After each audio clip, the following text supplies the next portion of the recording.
is Tuesday, January 31st, 2023. This is Red Ben. If you want to get a hold of me, find me on Twitter. It's at Red Ben Trader. Obviously found my YouTube channel. I would appreciate more subscriptions if you guys are interested in this kind of thing. I do it at least once a week, as well as some educational videos, and you'll find all sorts of live streams on there from the past. So if there's something you missed that you wanted to see, you can watch it in 2x speed or half speed or whatever you need. It's all on YouTube. So if you want to learn more about trading with the algo, I'm using my own version of the Trade and Perform algo that was developed by my coach Simon. We also trade in a trading room together where we're all using patterns and signals off of this algo. Not everybody's algo looks quite as complicated as mine, but a lot of the primary entrance signals are all from Simon's algo. So if you want to get, we are looking for a couple more members of serious futures traders who want to learn how to be more consistent using a systematic process. So if you guys do want to join us, feel free to give them an email, and you can get a 5-day free pass, see if it's for you. Trade, letter N, wordperform at gmail.com. And that is the last of the marketing I'll be doing for the rest of the session. So what we are looking at is NQ. These are two different Renko charts. I would say time frame, but it's not time based. These are Renko bars. So each bar on the one on the left it'll print a new up bar, for instance, if it can go 24 ticks from the close of the previous up bar. So here the close will be either at 12:094.50 if it's an up bar, that'd be 24 ticks higher than this up bar, or if it gets to 12:076.25 first, it'll be a down bar. So it has to retrace all of this and then go another 24 ticks. And if that happens first, it'll be what we call a reversal bar in the other direction. You can tell, I know all the colors and stuff are different, and it's hard to tell what's an up bar, what's a down bar. The easiest way to do it with Renko, if you're not familiar with it, if there is a wick on the top of the bar, that is a down bar. All down bars for Renko close at the low. If there is a wick at the bottom of the bar, that's an up bar, because all up bars close at the high.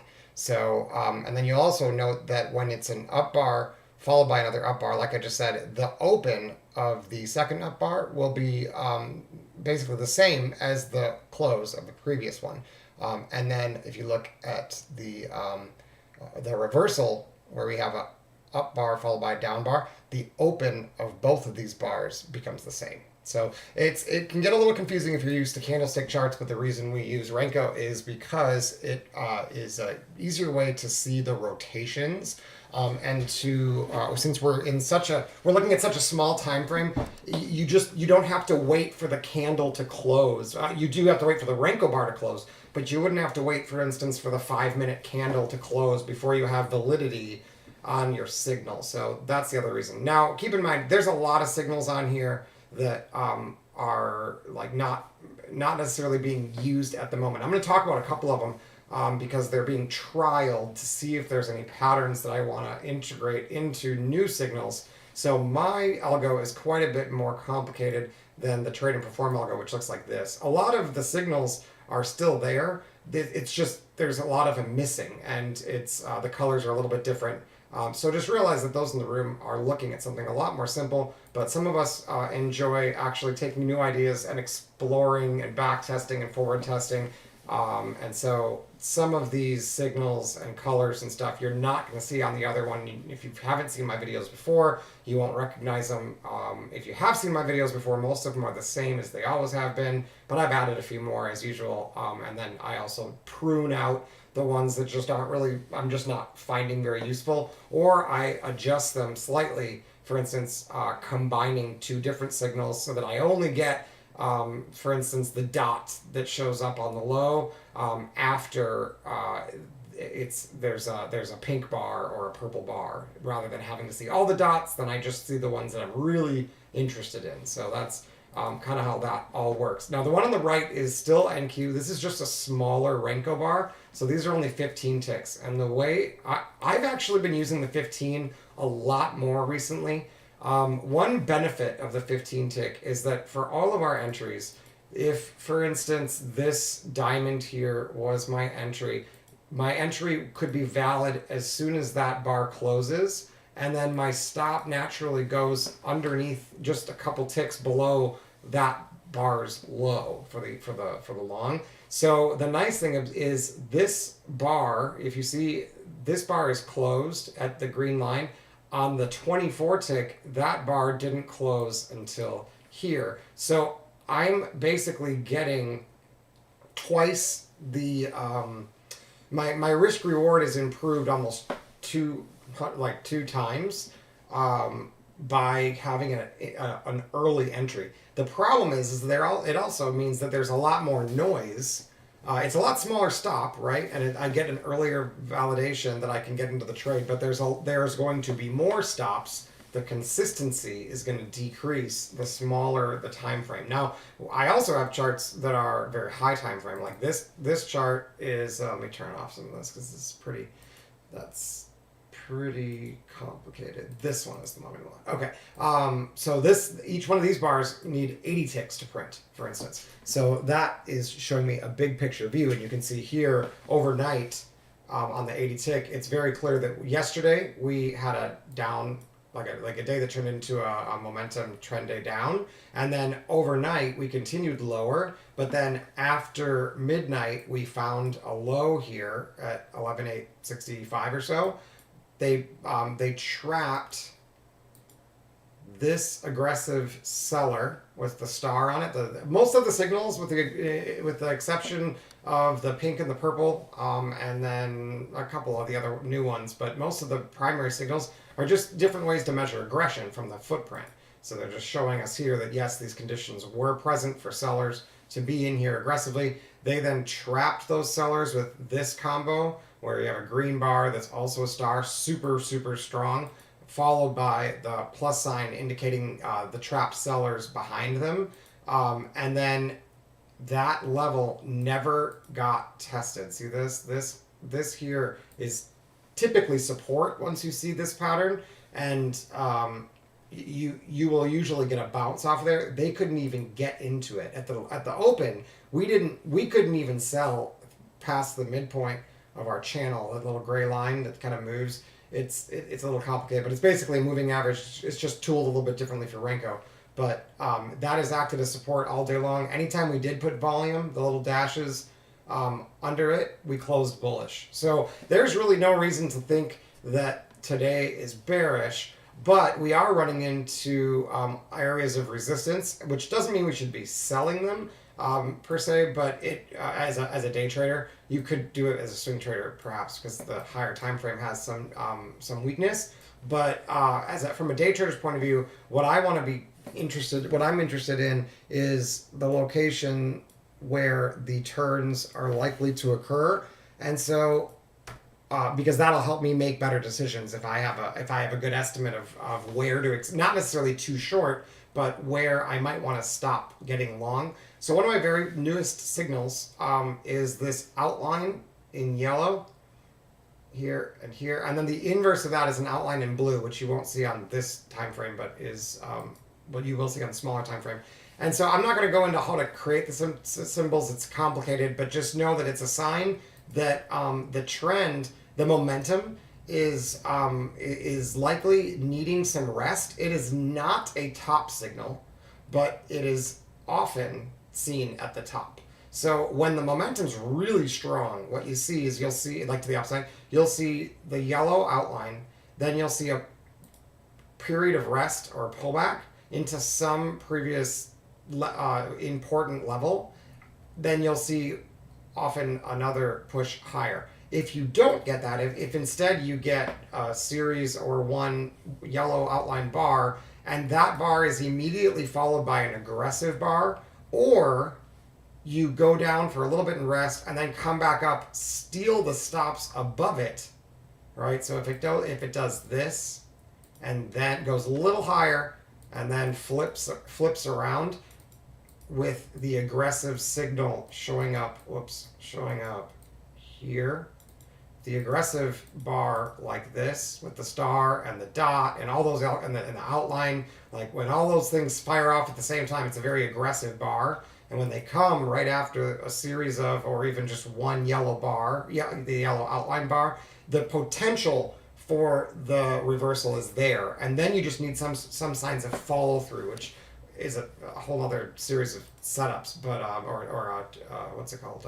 Patterns of the different algo signals. So what I can do is I can observe these timeframes for that signal, and once I see it, I don't necessarily want to short, but if I'm in a long, it's a really good take profit location, and then I can start looking lower for areas where I need to watch carefully to see if I see signs of continuation. So for instance, on this one yesterday, or no, sorry, this was Friday.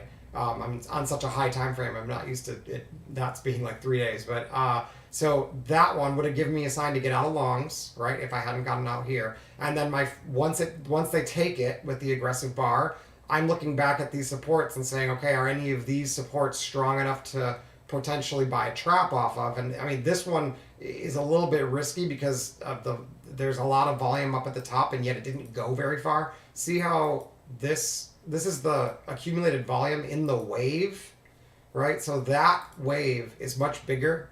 The last bar in that wave, the accumulated volume, it's called a Weiss wave, is significantly bigger than this one.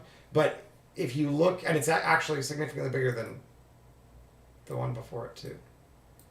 This one here, if I put a line here, see how this one actually goes higher than that? So these are all up bars, but then if you measure the amount of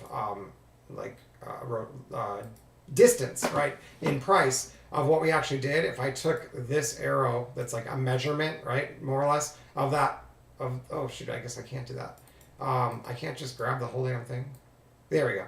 And then I put it here. What we'll see is that I think is that this one is smaller. Maybe not. Maybe it's about the same. Is it smaller than this one? I might be wrong. It's slightly bigger than this one. Okay, my eyes are playing tricks on me then. It looked like a very small wave to the high with a lot of volume, which would be the first sign that like this might actually be something I don't want to follow through on. But let's say I decided it was able to be a good place to look for pullback by. What I would then do is find the apex, which are these little flags, and I would mark or at least visually note that low. And what I'd want to see is when we break below that low here, that the very first bar that closes back above it, this one, oh sorry, the green one, is a bullish, right? It's got a wick on the bottom here. You know, let me I forget people are on like their phones and shit. Let me get a lot closer here. So the green line is the swing low, the apex, the little purple flag, and we've gotten under it. And then the very first up bar here becomes the potential trap entry for returning higher. Now, it doesn't look like much, but on this time frame, for instance, this bar closed at 12:098.50 or so, let's say, and you got to 12:142, right? So, I mean, it's a good 50 points of excursion if you can identify that. You might not even have to get in right here because that would be a pretty huge stop. See, if you put your stop down here, your stop would be like 12:038, let's say, and your entry would be 12:098. That's a 60-point stop. It's untradeable on this time frame. But if I put that level there, let's say it's right here, right? It's right here. I've got all that analysis done. I knew to get out of my long, and now I'm looking to potentially get back in. I get the close just slightly above this low by like a tick or two, and I don't have to buy right away, but I can say, okay, let's jump down to the smaller time frame. Let's see if there's something here. Here's the arrow. Let's see if there's something here, right, that once this green, even if I didn't buy this because it looked bearish for a while, right? Let's say I waited until they got over that green line, and I thought, okay, I know on the higher time frame I've reached higher than that previous swing low. Let's see if I can get a signal to go long here. And so this is where I would start to use this smaller time frame over here. It's a long tangent to explain this. So now look, on the same smaller time frame, we have, remember, this is just 15 ticks for each bar rather than 80 ticks. So look what shows up here at the swing high. We get the yellow outline, and then a yellow outline here too. So do I want to be a buyer up here? No, I don't want to be a buyer up here. I am expecting some kind of a retracement or at least some rest when I see that. Maybe not immediately, but eventually. And definitely when you see this, where it goes behind it, sweeps, and then comes back with an aggressive bar. Either one of these, the diamond or the star, would both be when they're located right above the yellow bar, and they come back into this yellow bar, when they're located like that, or this yellow bar with this one up and it comes back into that yellow bar's range. That's usually actually a pretty good short. But like I said, I know in the higher time frame, I'm actually looking for a buy opportunity. So instead, what I want to do then is I want to say, okay, I don't really want to be a buyer up here, right? I don't want to be a buyer in this area on the way up, and I don't really want to be a buyer up here either because it's getting a little bit too rich for the moment. It needs some rest. But if we can come back to a swing low and trap back into it, or we can get some kind of other sign of aggression to the upside, maybe then I would be willing to buy it. So here, this little circle here is, when it's bullish, is an indication of where you can start looking for 2-bar combos. So for instance, to the right, if I get a purple bar followed by an aggressive bar, like a star, that's actually a pretty good swing, and the chances are that I can get back up to here. So, and like I said, you don't learn these patterns all at once, you learn them one at a time, but this would be the indication that I could probably get back to 85, and my entry, in this case, would be about 74, let's say. So we get it right there, right? And so you're out of most of your contracts. You can keep it running if you want. And look, you got another dot, right? So you can put this right here. And so now if I get a pullback there, and then I get a purple bar and a star, or a purple bar and a green bar, or a star and a diamond, or anything like that, like a combination of signals, I could buy a dip. Additionally, if I can get underneath any of these apex bars, this one or this one, right? And then the very first up bar that follows has gets back into that bar's range with aggression, like the same entry bar here. That would also be a reason to get in.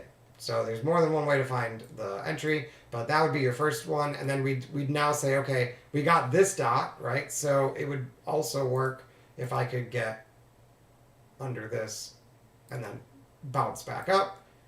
So we continue to wait. Nothing really there. But no signs anything's changing. They may not give us another entry. Yeah, so they just take off with purple bar, green bar in that same area. So that's another 2-bar combo. And then this gave you purple bar with a blue box. So whenever you get those little, see how it's right to the right of this dot? This is the dot. There's the purple bar followed by aggression. This is the dot. There's the purple bar followed by aggression. That would be your best entry opportunity there. Whereas this one was associated with this one. It's not immediately after it.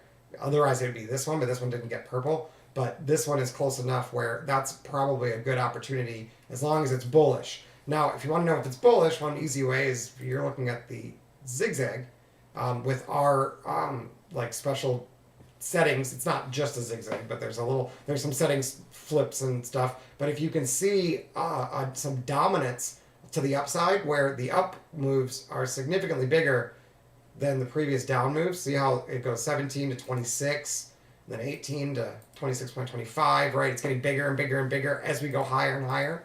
That is a sign that we're probably bullish. And so once I see that on the tiny little time frame, okay, I can now go back. So that happened, where's the 26? That happened here, okay? So on this tiny little time frame, when I'm getting all these little yellow indicators, it's telling me, you know, you're dominant on the small time frame. The bulls are dominant on the small time frame. You want to be buying, but you don't want to be buying now. So go to the higher time frame, 24 tick, find a support like that or like that. These little diamonds, little flags, not the diamonds, the little flags, purple flags. Put a line there and say, if I can get under that and come back into it with 1 bar, I'll be long. Well, that's very close. Let's see if he actually did it. Did he break the line or not? Might not have. Maybe by a tick? Hard to say. By a tick. One tiny little tick under there. So that would be on the 24 tick. A reasonable entry would be this green bar right there. And that would be your long. to catch the lift. And look, if you look at what's happening on the smaller time frame, it's the exact same location. So look, this is just this location plus some more. So with the 15 tick, even though it goes fast, you see this. When you see the triangle up, it's not too late to get into the trade. Even though it's fast, it's not too late. You can, as long as you're okay putting your stop here. See, in this case, your stop goes at, let's say 64.50. Let's say you wanted to get in at 77. That's not that bad, right? Like 13 points, like that's good. I'm okay with that, right? I can make 13 points easily in most of these trades. So, you can get in there. And then if you have a similar situation where the 20, now I'm still bullish, right? So now if the 24 tick does something that gives me an opportunity, like it gives me a signal of continuation of the upside, see, that's not good. We don't want to see aggression down here on the sell side. But now we have the blue outline, right? So it's getting a little bit too low considering the momentum. We should expect some rest at this point. Okay, maybe not right away, but we don't want to be a seller under this. Okay, that's what that's saying. Don't be a seller under that. If you want to be a seller, sell up here. But I'm bullish, right? We said I'm bullish on the higher time frame from this location. So here, I've got this sign that sellers are getting a little bit exhausted. And then look what happens. I have an apex, right? I get a bar that goes under the apex. And it closes bullish with signs of momentum and aggression. On the smaller time frame, you could catch it similarly right here. Here's an apex. We get under that apex. The very first bar to close back into it with aggression is this one. Even if you bought here or you waited for the star, you're still actually getting in earlier than the 24 tick. Okay, so those are all acceptable entries on the 15 tick, which is what I like about it. So then straight back up, right? And as long as all you need is 20 to 30 points from time to time, that system works really, really well. Now you could say that this low now should probably hold, and if it doesn't, they should immediately defend it, and they don't even test it. It just goes higher. Here's another one of these. So we got, oops, come here. We got this. Let's see if we come back into it. Purple bar. Nope. Okay, this is good. Purple bar. No, get me a up bar. No. Okay, so this one had the dot in between. This is also actually a good signal with the dot at the very, very bottom, not up here, and then followed by aggression. It's a different signal, but it's a good one. It's still in the right location where it's purple bars underneath the circle. This is probably the low. These circles are a new signal, and I'm finding this exact pattern: circle at the bottom, followed by aggressive bar, almost anywhere in the as long as you're going bullish, and you see, that's why I call them green. Green followed by bullish is usually up. Yeah. And then the opposite will only work when it's bearish. So you don't necessarily want to short when you see orange followed by, orange dot followed by like star down. It would only really work. If you looked yesterday, I guarantee you it happened. Here, so orange followed by diamond down. See that? And it's got a yellow outline. That's probably worth a short. All that combined, the yellow outline says it's getting exhausted. And then you got the dot immediately followed by an aggressive that's probably worth looking at for a short, I'd say, even counter trend. Yeah. Wow. Oh, that's cool. That's neat. Okay, I actually didn't see that. Okay, blue, right? And this one's got a green. So look, we're gonna put our marker, oops, we're gonna move our marker here. And we're gonna say, look, if the sellers start defending that level with pink bar followed by star down or something like that, we got to be careful, right? Otherwise, if we're still bullish, we really want down here an opportunity for a bounce. We just don't want to be too aggressive. So we need to look on a higher time frame or just spread out a little bit and see where do we want to be getting long. Well, this is obviously a good location, right? If we trap under that. Otherwise, there are more to the left down here, right? The pink one. So let's see where we go. So this traps back in. See how it gets underneath? And then the very next bar up. Now, this one I might not have taken because it didn't have a sign of aggression on the 24 tick, but you get the circle here on the smaller time frame. So if I get a purple bar followed by a star, I'd want to be long on the smaller time frame. Let's see if I get purple bar. It's got to be immediately followed by a star. Yeah, see that one? I'm not surprised that didn't work. So we had no aggression here, really. No stars, no diamonds, no dots. So let's keep going. We get another blue one, right? Now, did they defend this, or did we not even get there? We didn't even get there. So this is starting to look a little bearish, but supposedly getting kind of exhausted. So I'm not buying right away. I'm not buying. It might be the low, but I'm not just immediately buying unless I have a higher time frame reason. So if I go higher time frame, do I have? It's this one. So I can put the overnight low, and this traps back into the overnight low. That's a great entry. We got under the overnight low. Oh, you can also see the shaded area. We got underneath there, overnight low, the very first bullish bar with a sign of aggression. That's probably a good entry. Don't know if it holds, but it's good enough for my meaning. That's a good one too. Right, it's on the small time frame, but this it's not bullish. It might not be bullish anymore. Now that we've gotten underneath the smaller time frame. See, what I'm looking at is this is apex. Right to the right of it, we have purple bar followed by a star. It's probably fine, but we have gotten underneath the overnight low. So if this one doesn't work, I'd be a little bit nervous, right? So there, I'm backing off at this point.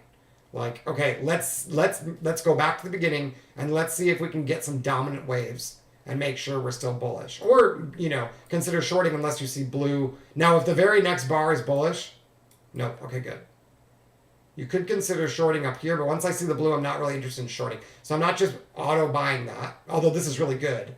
Blue for buyers. Right into yesterday's point of control. We're not buying yet, personally. That's a trap on the smaller time frame. Do we have dominance? No. All the down waves are dominant. So I'm going to wait. I'll probably miss the low, and I'm okay with that. All right, but I'm looking for them to get really, really short into the low. Okay, dominance. See it? 14 followed by 30. Right? So right here, I'm not a buyer. Whoops, I'm not a buyer. But if I was shorting, I'm done shorting. And now if I can get a setup, like a trap below this, a purple bar and a star, a dot followed by a purple bar and a star, stuff like that, I can start looking for longs. So let's see if we get it. We get that might do it. There, dot. Right here. Do I get my pullback? No, they just take off. Do they do it here? Let's see.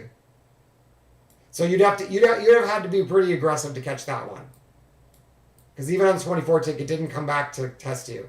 So that one was tricky. Here's another dot. Let's see if we get an opportunity here for a pullback buy.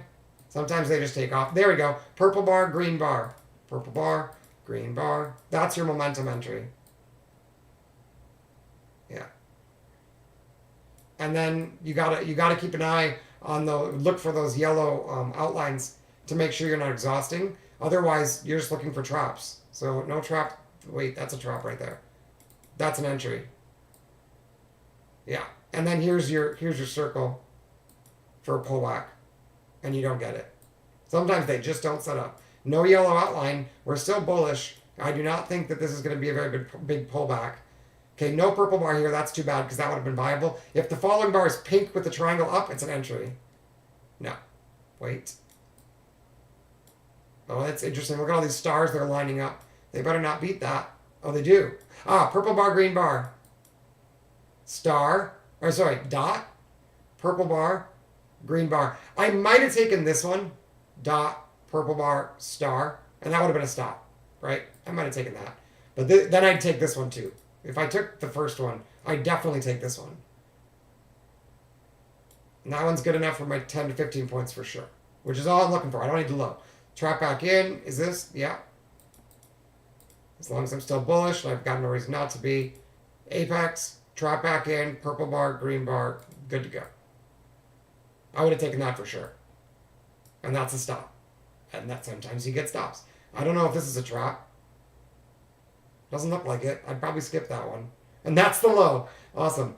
Oh, look at that. Just like straight up. That's interesting. I'm not aggressive enough, apparently, to keep taking that trade. I don't want to be taking 2 stops in a row trying to guess the low. So I'd rather see one of those and then get a reliable setup. That's just my personal opinion. See, you could now say, let's start taking purple bar star again, and I would have normally, but I haven't seen any of those dots, right? And that's why I added that signal, because that's when these start to work. And when you haven't gotten one, this one might fail. Oh, wow. That's just friggin' mean. Look at that. They take you out by like 3 points and then shove you back in with stars. Shorts are totally screwed here. Okay, here's look at on the opposite side. I didn't see this dot, right? So normally you'd expect sellers to defend this, but what do we see immediately after it? An up bar. So it's probably no longer, if it was bearish, it's probably no longer bearish. Same exact thing here. Dot, immediately after it, an up bar. It's probably worth an entry. If nothing else, it's time to stop being short. Yeah, that one might have gotten you out once, and then you'd have to get back in with purple bar star. But you've seen the dot get beat. That's a fairly good place to get long, I think, for a scalp on this tiny time frame. Look, this is what happens when it starts to get bearish. Dot, purple bar, lower. We didn't get the entry signal, but this is a sign to be cautious. Yeah, not surprised. Okay, did they trap back in? Sure did. Blue. Okay, got under the apex. It turned blue. Dot, followed by diamond up. That seems pretty consistent. It's not 100%, but it's a good scalp a lot of the time. That's a higher low with a circle. That's actually pretty good if it's bullish too. These little rings on higher lows in particular are really strong. Only if you're with the momentum though. And then yellow, so be cautious. Yeah, not surprised. Blue, okay, and look at the dots. So now we can watch. Can these get beat or do they defend them? Dot, okay, not beat yet.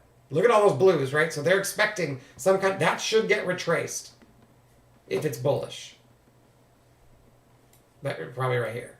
Blue, because it goes blue, blue, blue, blue, blue, blue, blue. They tried to go, and then right when they get 1 bar more, it's blue again. So like they're completely exhausted. That actually might be an entry. Wow. They can't. Yeah, the seller's just completely trapped. So see how we retrace like the whole thing, and then watch. This is the green dot. This is the green dot. So if it's bearish, pink bar followed by star, diamond down should take us down. Now this one they didn't set you up right. It just let it go. No pink bars. That happens. There's another one. If it's still bearish, they're going to defend that. Pink bar, orange bar. Good to go. Sell. You get a nice little scalp. They save it right at the PLC. Okay, any more rings up here? I wasn't watching this time frame. No. Oh yeah, green. So green, right?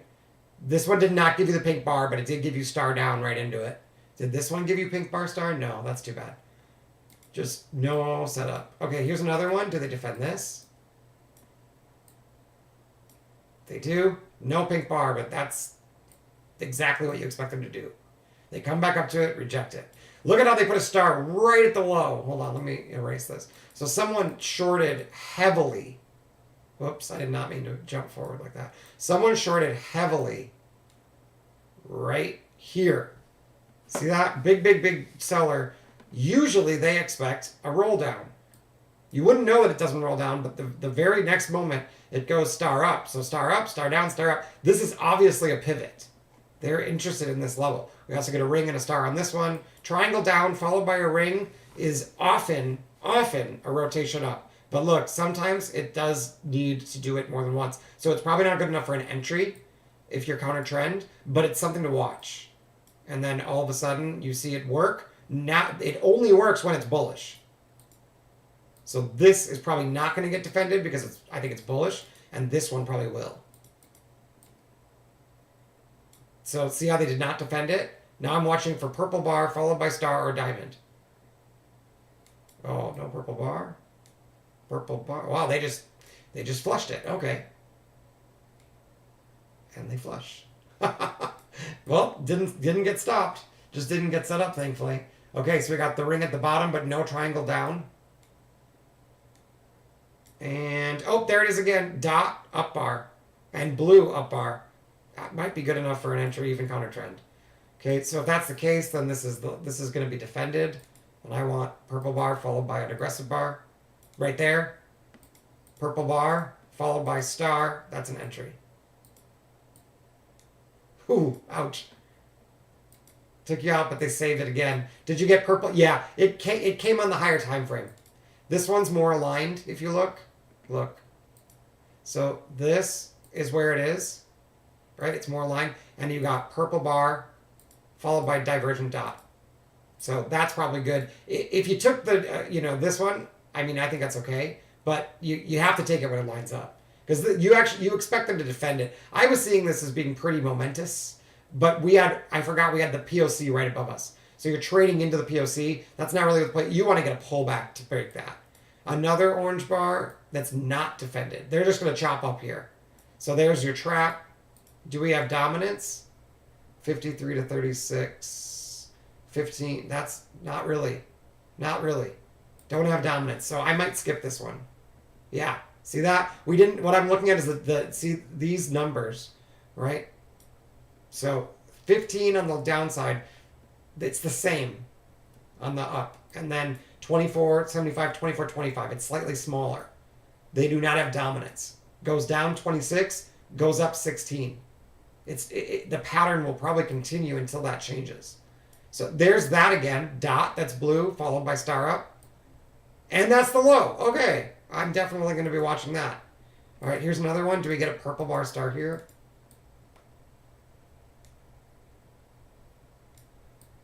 I want it to align, but it doesn't always pull back. Okay, here's an orange one.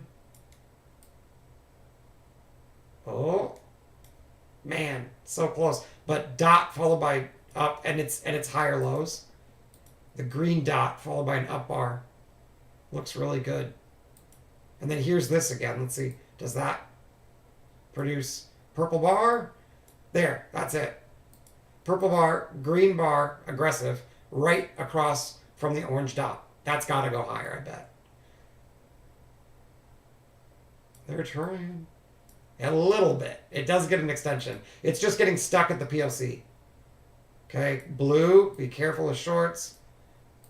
So it's not always the next bull bar. You need a dot there too to be worth actually counter trend trading. There, dot. So blue, dot, up bar. That's long, I bet. Dude, that's cool. I'm definitely going to research that. So you have blue or a series of blue. And then either on the same bar or later in the same area, you get a green dot, and the very next bar is bullish with some sign of aggression. And then if you want to wait, the higher low is probably good. That's freaking great, actually. I'm definitely gonna research that one. Okay, these just don't pull back again. I'm not sure. Maybe after. Now look, here's where we got dominance. Look, it started going. So see the numbers, not dominant here. So I'm looking the number before, 73, negative 73. 2250 is not bigger than 73, not dominant. Negative 24, 28. That's where you have your dominance. So if you didn't want to be thinking long until then, what I'm saying is since you had this pattern, blue, green dot, very next bar, aggressive up, even if you don't buy it, now that you're dominant down here, the pullback, as long as this holds or is defended, the pullback, that's probably as low as it's going. You just don't know it immediately unless you have a signal, right? Well, on the 24 tick, you have purple bar immediately followed by star, which we know is an aggressive sign. But it needs to be bullish for that to work. Well, we just identified why it's bullish. It's got momentum, and it has a sign of bottoming. So you might have to use 2 time frames, but you could literally get into this trade at like 42, let's say, with your stop at 25. So it's a little bit of a big stop. It's a pretty big bar. But look at your I mean, that's a huge trade. We said in at 40, 42, something like that, 40, out at 82. 40 points, potentially. That's pretty good for me. Okay, let's see if it sets up again. Blue, we need a dot to the downside. Green dot. Oh, they might just rip it because they got the ring. Those bastards. See how it's, so see, ring, high or low. If it's dominant, it's not. Wait. I would wait. Yeah, it's not ready. See that? Hopefully that makes sense. Okay. Is it dominant now? No. Yes. Slightly dominant here. This is your very first opportunity for a trade. It's aggressive because that's like 3 ticks, right? But it is a trap back in. That is, well, maybe not. It's not. Never mind. See how purple bar star stops working? That dominance was not good enough, so we have to wait for dominance. Or a sign of reversal. Blue. Trap back in with a ring. There's no dot there yet. Do we have dominance? No. No. I'm waiting. Nice. Okay. Blue. Immediately got back with this too. And then do we have dominance? Not yet. That's not surprising. So I'm not just gonna like guess, but it's probably the low. Now I want to see if this creates a dominant wave up. Oh. You just have to basically guess. Okay. Or maybe there's some other way to know that this one's a little bit stronger. But it just never came back. That's too bad. That's too bad. Okay, there's yellow, right? So orange dot, and then dominant wave down would be the sell. And no orange dot, and definitely no dominant wave down. It's just up, up, up, up, up.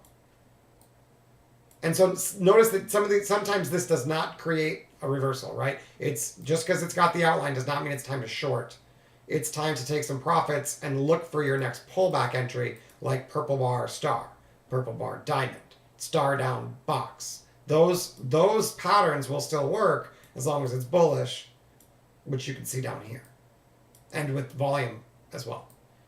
Orange dot, right at the high, followed by ring. I'm guessing that alone is probably good enough for a pullback.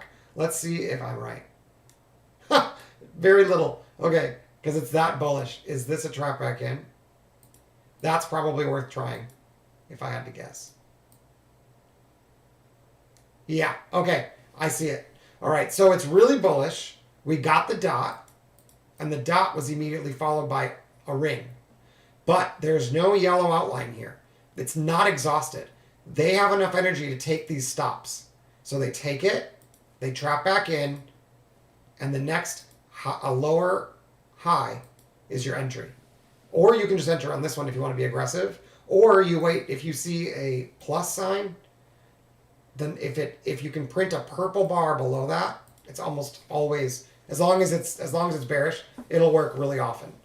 The question is it bearish? And this pattern, I believe, tells me it's bearish for the moment, right? So this lower high also probably works.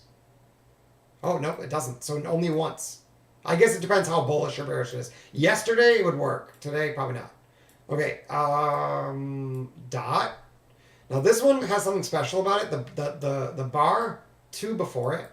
So, okay, when you got a dot and you got a triangle right before it, and especially when that triangle is associated with a pink bar, and the bar before it is green. And I know that's a lot. It's got to go green, triangle up, preferably with a pink bar, immediately followed by a dot, orange dot. This, even if it's yellow, if this is held, it's really strong. So they often will pull back right into this area, and it's almost always a bot. Right there. That purple bar diamond or purple bar box, super strong. Look at that. That works a lot. And I've seen it work more than once. So let's see if they test that area again. We get the green dot here. There's the test. There. So normally you'd need the purple here. And I really want a sign of aggression. So maybe I'll get one on the higher time frame. But that's the kind of spot that I want. Where was that?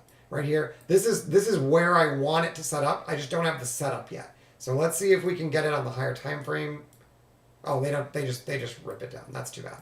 Okay, so no opportunity. Oh, look, green got defended by an orange bar. Lower. Green. Oh, purple bar. Green bar. Followed by diamond with the pink. Let's see. Do we get a dot after that? No. Okay, so this time it's probably just straight up, no pullback. Yeah, because the dot signifies that it probably needs a pullback, but that pullback can usually be an entrance as long as you're going with the direction of the trend. So see, when you see a dot, expect a pullback, but that pullback's usually a scalp. When you see a dot, expect a pullback, that pullback's usually a scalp. That's usually how they work. So when you see this, so like I said, purple, green, followed by triangle, followed by dot, even if it's yellow, it probably goes for at least another bit, right? You don't want to just immediately short this.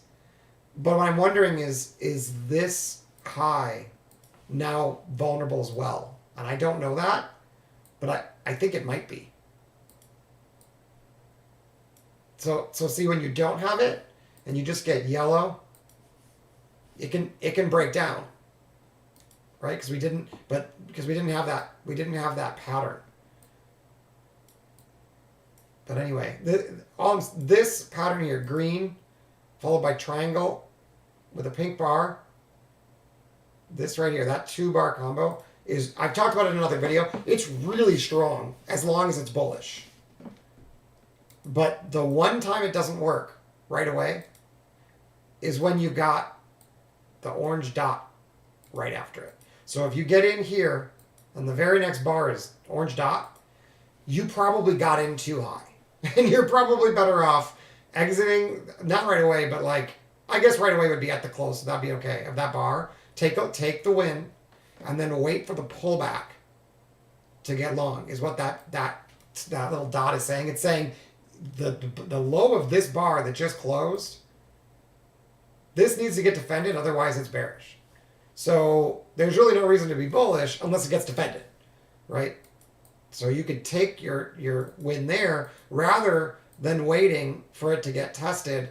Putting your stop behind these makes no sense because they can defend it, but if they don't defend it, it's bearish. So we can wait to see if they defend it, and when they aggressively defend it, now I know I probably have another move up, right? But the interesting thing is if you get the same aggressive 2-bar combo, green followed by pink with a or even green triangle, but especially when it's green triangle, it's pink. When you get that same combo without the dot after it, you're not getting a pullback right there. If it's bullish and you see that, it's not going to pull back. Now the good news is on the higher time frame, you don't have to wait for the triangle. As long as you see purple bar, green bar, and it's bullish on the smaller time frame, it's good to go, right? But this will show up when this one's printing at the same time, more or less. See, this one closed at 11,965.25. This one closed at 11,966. So it's 3 ticks difference, but it confirms that green bar is your entry. And then if the very next bar in the 15 tick does not have a dot, it's going. Just chase the shit. Because look, this one then also gets the triangle. See that? Whereas before, we have green, pink with a triangle, but look what's happening on the 24 tick. You're way up here, past the triangle. It's too late to enter, even though it's an aggressive signal. The dot warns you, we're getting a little exhausted, that makes sense, and it pulls back into that location before going higher. Right, so here it's not going to do that. It's just going to, right here, it's just going to rock it. Okay, yellow, right? Sign of caution. on your longs, get out of longs, maybe look for a lower high to short, or wait for a pullback if you're still bullish. I'm still bullish, so I'd want to pull back, preferably under this, unless I have a dot, and I don't. Interesting, I've got a green dot. Wonder if this becomes support in the future. That's usually bearish if they defend it, but when they don't, is this new support? Not right away. Nah, I don't think so. Okay, yellow all the way up to, but not at the top. So again, probably taking profits, but now they defended with purple bar, star. It's probably good if I had to guess. We haven't tested the low of it. Maybe I want to see all these tested. Ah, yes. Okay. Look, green dot. Green dot. Let's see if it gets defended.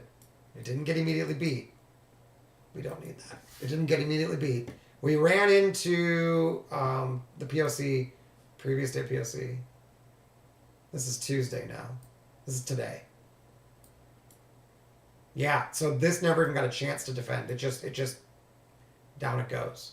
Star down at the low, followed by a up bar, and then look, we have the pink with a triangle followed by orange dot. What does that mean? Usually this is going to be tested, or at least some sort of pullback is coming, and the opportunity to buy might be there. Do I have dominance? I did, right here. That was definitely a dominant wave, and I have not broken the low of that. So yeah, we want to pull back into this line to buy. Oh man, did they? It's the open. It happened right at the open. So that's it. Purple bar star. That's your entry. Yeah, that's tough. They didn't really give you a chance. Okay, and so here's the next one. You had to be pretty aggressive. You almost would have been better off just buying the dot. That's tough. Oh, but look, you got the yellow followed by star down. And then you got, and that was a sign of caution. And then when they took out the stops and came back with a stop, with a star, that was another, that was a sign of caution, right? Or possibly shorting. And then look, no purple bar. No purple bar. They gave up the dot, right? So what does that mean? Well, it means we have to go back to make sure we're still dominant. We were here and we were here. So now we can trap back in. So that's an entry because of this. Trap back in. Oh, did it not reach? It might not have reached. In which case, it missed it by a tick. Those bastards. That's okay. Purple bar, green bar, higher. Yeah. And it's that. See how it's not yellow anywhere here?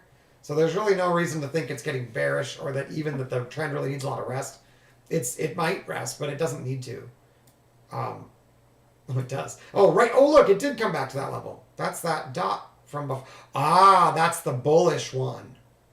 So they gave it up. They reclaimed it. Now it's support because traders are stuck. They're all trapped. Look at that. Look at that. That's cool. Does it continue? Yeah. So it's not easy. Oh, they give it up. They give it up. That's not what I expected to happen. And then they reclaim it again. Okay, then that would be a hard thing to monitor. I don't know if I'll be doing that. I think they're better as immediate scalps for pullbacks. So here's the dot. We get a slight pullback, and well, maybe it's still coming, but here's the yellow, so we have to be cautious. Yeah, see how they trap back into it and then star down? That's usually a short, or at least, yeah, I found it's a scalp. See that? Back to the level, purple bar, green bar, long. And there it is, green bar, purple bar, green bar, pink bar with the triangle. What's going to happen? It's going to go higher unless we get a dot right after it. Then we need to wait for a pullback. No dot, it's good to go. Now here, we didn't get the green bar, so it's not, we might get a pullback still, and we're right at resistance. But this is the recipe for a breakout. Oh, they do pull back. Interesting. So the higher time frame and the location, the fact that it was the top of the market profile point of control, that superseded it, and it just basically came up. It did get an up, but it didn't sustain. So because we didn't have any support and no volume on the higher time frame, so that, I guess the location of those will matter. But that's interesting. I'll have to look into that. Okay, blue, but nothing else. Oh, dot. Purple bar, diamond. Does that go? Does this become support? because they're trapped. It does. So even if the dot is not the very last one, if it's towards the low and then you see them take it, a pullback into that first pullback into that dot might be a good long if it's bullish. And is it bullish? Oh yeah, it's bullish. Okay. Dot does not get defended. See that? This dot did not get defended. Okay, so just like this. Oh, neither did this one. Did I miss that one? So when this one did not get defended, it became support because it's bullish. This one does not get defended. When it comes back in, it becomes support.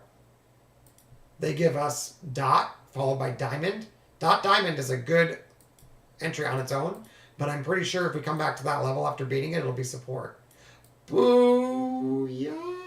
Oh, so close. They wanted it. That's right. They gave it up. I already saw this. I forgot. Okay, so this is, or maybe it's just the same. All right. They do defend it with a star. It goes lower. Didn't get pink bar here, but we did get it on the 24. Pink bar, pink dot defended. Got black dot star. Did we get pink bar?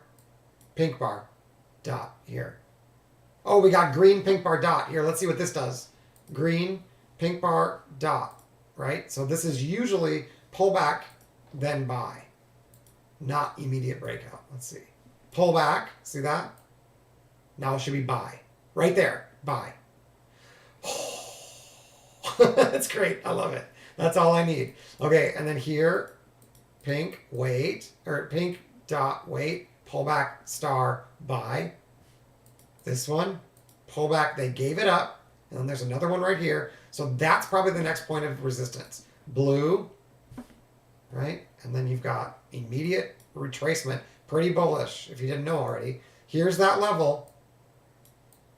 They don't defend it. This is now support. Yes.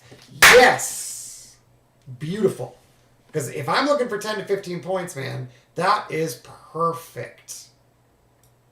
Oh, I'm going to use this. Purple bar that is a star, that immediately drops. Does this continue to use as support? It does continue to be used as support. Oh, that's beautiful. Oh, that's beautiful. I am psyched about that. So look, dots with yellow outline, usually be cautious here. They're probably going to retrace that, but this can still be a long, I guess. It's not a star, though. Green, oh, purple bar, green bar, that's probably good enough. Oh, see, it doesn't go anywhere. Okay, so yeah, be careful if they're outlined. Good, good, good. Although this one was too. And it never even came back to it. Huh. Oh, and then eventually it did save it, didn't it? Yeah, it just took a while. So, like I said, these yellow can just mean rest.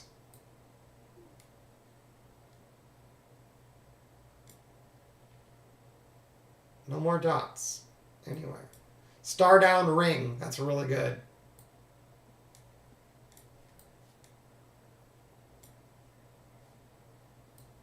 Green, pink bar with a triangle. That's bullish.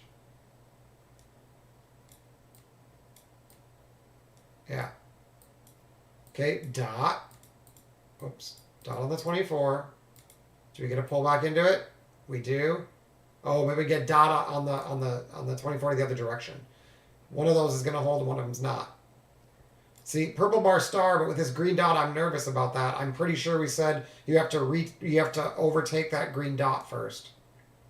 Yeah. See, green dot being up here causes a problem here. It creates resistance.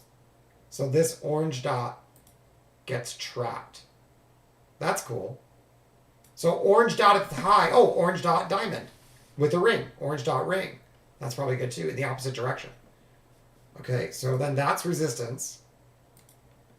They want this to be support. We got blue outline, green, pink with a triangle. That looks pretty strong, but they put a dot here. We need a pullback. There it is. Purple bar star, go. Yes! Beautiful. That's it. I wish I would have figured this out last night and not an hour ago. Okay, that's resistance unless it's taken, then it's support. It's support. Ooh, no. That one did not work, and they put another one in. Purple bar, star, lower. That is resistance. Look at that. They trap them. Ouch. Obviously, it does not work every time. Now, if they can reclaim this, that will be support if it pulls back. They do purple bar, pink with the triangle, no dot, go. And that's where we are right now, so I just missed it. Okay. So that's what we're looking for. That is a really, really, really strong combo. It's not always immediate up, but if it's bullish, it's the location we want to be trading in. Damn. Well, I'm glad I'm not short, but I was hoping to catch that one. That's okay. At least I've got everything reviewed, and now I know exactly what I'm looking for, more or less. Now look, on the 24 tick, we got a yellow, and then now we've traded above that apex. So if they do reverse here, it could be, if it's right at the voodoo range level, it could potentially be like a top for a while. But there are levels above us on the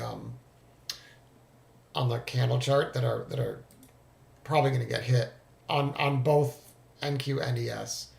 So it looks like higher to me. But see how there's liquidity up here all the way to 12,161.25. So if I had to guess, that's where we're headed. Man, I almost bought calls at the close yesterday, but we gave up 12,000, and I'm like, I don't really want to wake up to a limit down situation or something, like if it's a big drop. And then overnight, before I went to bed at London, I'm like, yep, I'm glad I didn't buy calls. And I woke up and I'm like, oh, I see what they're doing. And I should have bought calls back, and I didn't do it. I got distracted day trading. So, but thankfully I am up a little bit. Green on the day, but not barely as much as I should be, considering that this these new patterns are working so well. I just have to get better at filtering out what I want to do and what I don't. I'm also still looking at these. Well, speaking of filters, these colors are giving me some parameters for where I can do certain things. So, for instance, when I see an orange one here, if it's if it turns, so how can I explain this? Okay, so if it's on a down bar like this, you can think about it like this is resistance, and until we develop volume above that,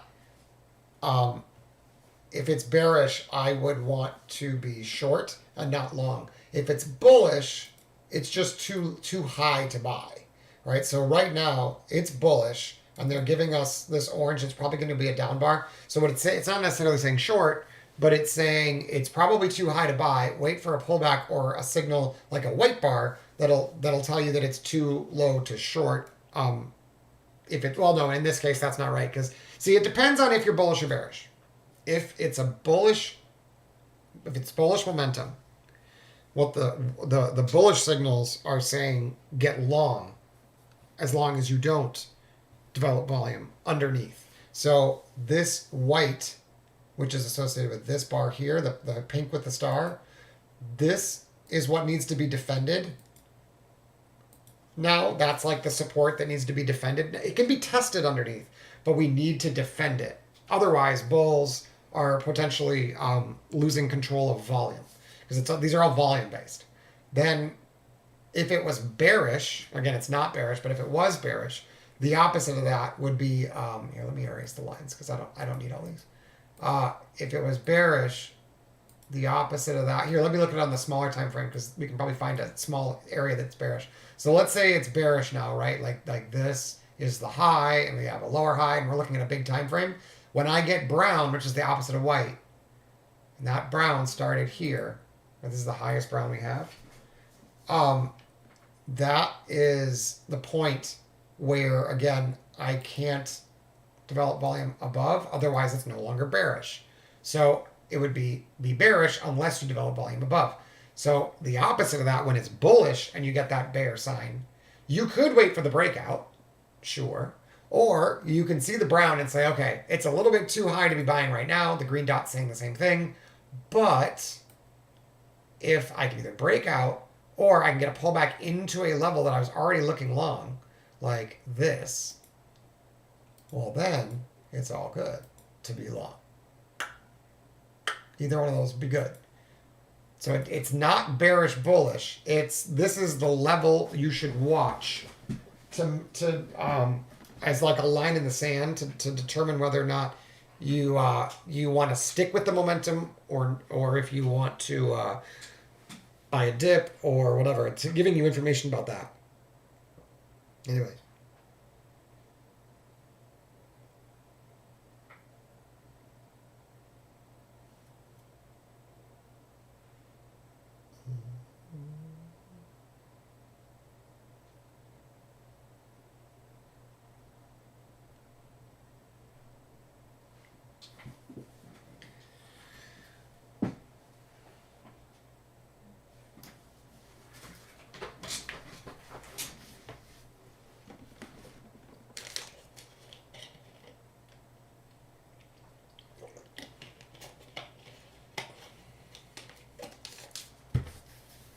So, in other words, there's really nothing down here that's going to give me immediate like evidence that the trend is over, but it's going to show me where I should look to know that the trend is over. It's not going to like turn yellow and that's the top, right, automatically, but when it does turn, the top will probably be yellow.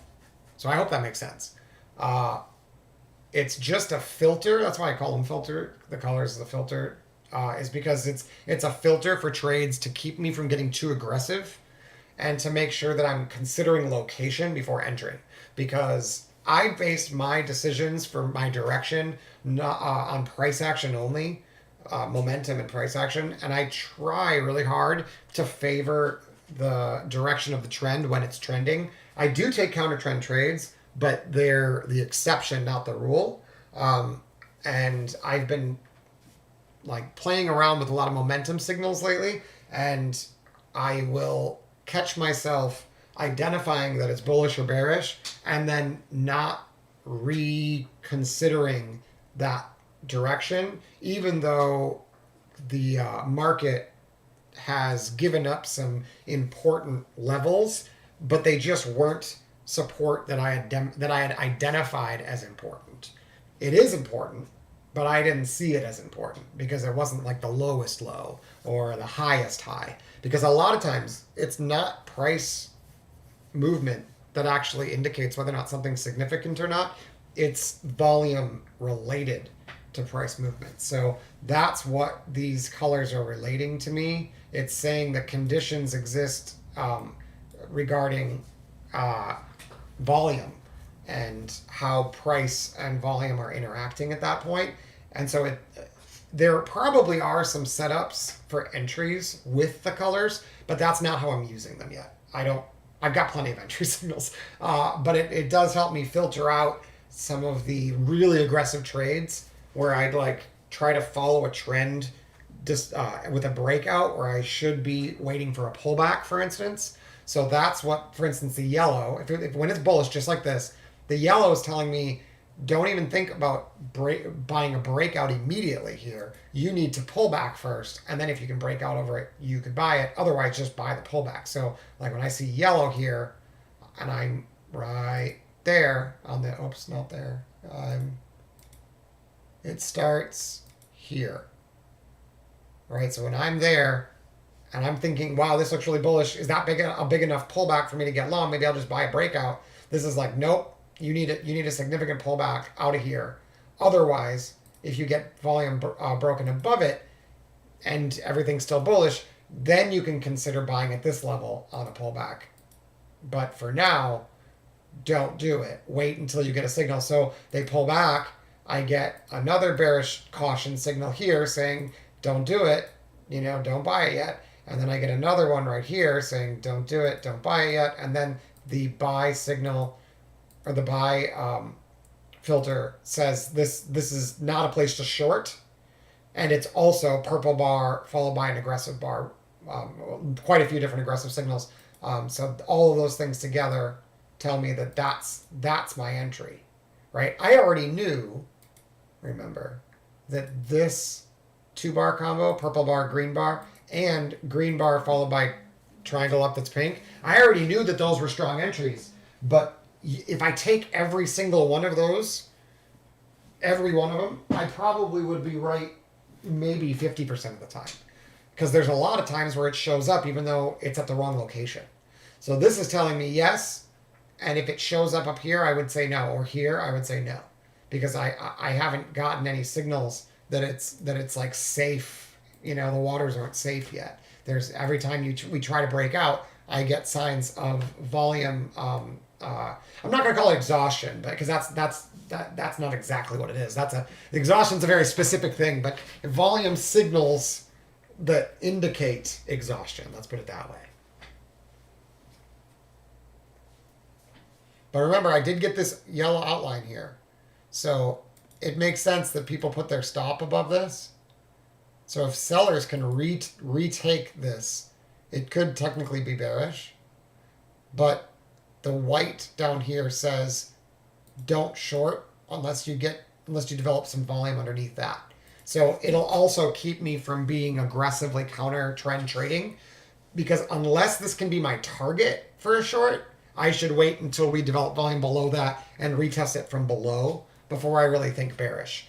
I could short a counter trend trade and target it, like short this, target this, or short here, like right where we are. If it gave me a short signal and I had good risk reward to bring me back here, that's okay. But you better have a really good reason to think that you're actually going to get that much movement, because that's 30 points, and we haven't had a 30-point pullback. Well, I guess we did. We had a 30-point pullback here, but we haven't been getting very many of them, and we just had one. The other thing I'm watching very closely now is, like I said, the zigzag, especially on the smaller time frame. I might switch this MACD to a zigzag, but I kind of like seeing here that there's divergence helps me be cautious as well. And then I also really like buying hidden divergence. So when we make a lower low here, but this one didn't do it, but we make a higher low here, those are really good continuation buys. But I don't use it as much as I do the zigzag now, and it might be helpful to have the zig on both. But I really like using these TMP zigzag a lot. It's just they put some special settings on there, and taught us some neat techniques for quickly identifying whether or not you want to be bullish or bearish. And it does take a little brain power. It's not like an immediate signal like all the rest of the colors, but just keeping my eye on it has really helped.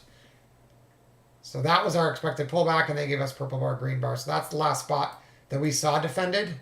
And this would be considered a defense, by the way. We got the yellow line of volume underneath the level, but it was on a purple bar, and then the very next bar was bullish. So they tried to get under, they found no sellers, and we bounced. That's how you read that. And see here, they did get a buyer above. See that? So they have to trap him for it to be bearish.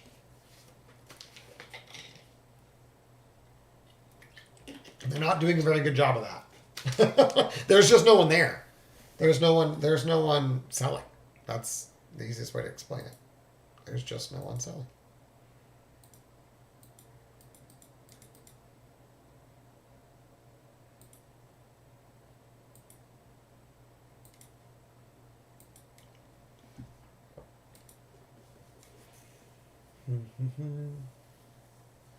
So yeah, I'm not going to aggressively fight this. Although, you see how this bar is way bigger than all the rest of them? It means all sorts of volume came in on that bar. So it's heavy, heavy volume. And if you look at the volume zone oscillator, it was way extended, and it's yellow. So it may be worth shorting. Wait, let me see what's going on in the higher time frame. Do we have yellow up here? We do, right here. We traded above it, traded below it. Have we retaken that level? 1 bar, 2 bar, yeah, probably. This one already got its pullback with a purple bar, green bar also. And we got a triangle, but it wasn't pink. It could just be chopping around in here. It is divergent.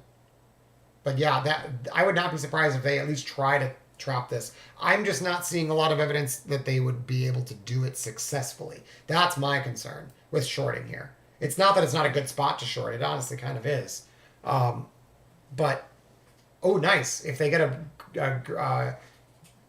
bullish bar here, it'll be yellow. So maybe we are coming up to a little bit of exhaustion. I would really like a pullback here, but that's an indication that we're getting a little exhausted for the moment. We certainly don't want to be buyers up here. Now remember that there's nothing is valid until the bar closes, so it's not all that meaningful just to see it flash. If it disappears, it's technically not a yellow bar, but it lets me know that we're nearly, even if it doesn't close like that, but I saw the flash of it, it means for a moment at least we had met the criteria. It just didn't, that criteria was not met at the close. So it's not valid.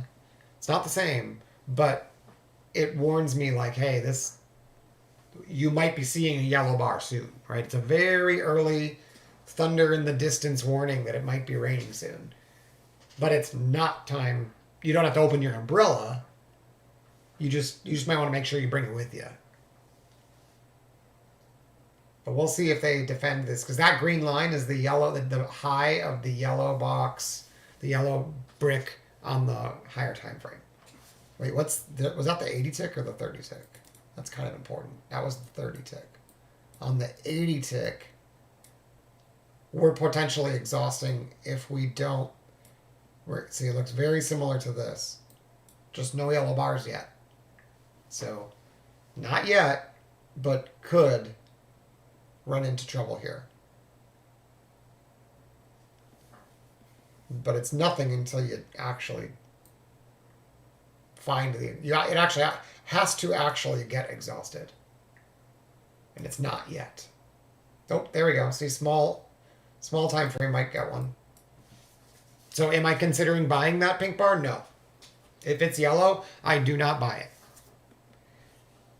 I may be able to buy that level later once we reclaim it, but for now I'm thinking let's wait for a pullback, or if it's bearish, let's look for a short if they immediately show aggression in the other direction. But I don't think it's bearish, so we are coming right up to a low volume node. If you're at a higher time frame, you guys, this is the sort of spot where it kind of makes sense to look into puts. It's just I don't love the fact that every time they pull back, shorts get squeezed. So I'm personally not going to do it. But if you are bearish, it's these kind of like grind up days into resistance that you might want to start building a position. You just have to realize that 8 times out of 10 you're going to get squeezed to hell. So like if you're going to do that, don't do it with a big position. Like if you normally buy 10 contracts on like a regular swing position and you think it's bearish on the higher time frame and you're like, you know what, this trend, like it's saving itself over and over again. Every time it looks weaker, I want to short it, but I don't know when, and I don't want to wait until the breakdown because otherwise the premiums fly or whatever, or maybe like I don't want to wait for an event because whatever it is, right? This is the sort of spot where you buy one contract. Like you see this, if you see it, like we'll do it. You know what? I'll do it. Why the fuck not? I'm gonna do it right now. We're gonna buy February 3rd puts. I'm just gonna demonstrate. We're gonna buy the 290s for 301. Well, I'm gonna buy one contract. Okay, and I'm gonna demonstrate if we reject here. If we reject, I'm gonna demonstrate how. And then if we get another chance to get another one, I'll show you how. So the idea is we think it's going higher, but we also know that the higher time frame is bearish. Now, they might not break down here and not give me a chance, but this is the sort of spot where you could say, hey, if this is going to be the high, I would love to be short, but I don't want to risk a shit ton of money trying to do that. But I want to be able to hold in case they exhaust shortly. Right, but you leg into it every time they give up one of these exhausted buyers. You leg into it, and yeah, they could just drop it, and then you only have one contract. But a lot of the times they're going to drop it a bit, and you can either take your profit, get 10% or something like that, and just pocket it and keep doing that. Or what I'll do is if I collected 3 of them and it went a little bit higher, then on the 4th one it rolls over. I've now got 4 contracts, so when I get back to break even, I'll start looking for opportunities to get for targets to get out, so that I'm actually like legging in and then legging out. Once I get not break even, once I get to profitable, past break even, I could start looking for targets, not to exit the whole position, but to start actually legging out, so I can basically improve my probability of success more or less. It's not really a win rate, but rather than waiting for like basically any sign of exhaustion to the downside, you'd take a contract off. If they do it, I'll show you. I'm willing to try it. I'll show you how it works. But the first thing we have to do is give up those. We have to give up those yellow. They have to get behind those yellow bars. Otherwise, there's really no reason to even think bearish, because the yellow bars themselves is just like, hey, we might need some rest. You might want to stop buying in this location and wait for a pullback. It's not bearish, but the thing is in the higher time frame, we're also at the 50-60, and on the 30 time frame, we've got yellow bars to the left of us. So it's here, see, yellow. We traded higher, and so if they give this up and they reclaim this, it could roll, right? It might not, but it could. So I'm not going to trade like that with futures. That would be nuts. But with puts, I can literally buy 1 or 2 contracts every time they give up that set of yellow bars, and have like a max loss. And then if they do it again, buy another contract. If they do it again, buy another contract. Eventually, you might just hit your max loss and get squeezed, and that's just the way it goes. And every time you add a contract, that max loss obviously comes to you faster, so you have to do it slowly. I usually do it 1 contract at a time, up to 10. And then I'll initially say, hey, if I lose $1,000 on this, I'm done, right? And I'm not chasing it. It's just the idea just didn't work.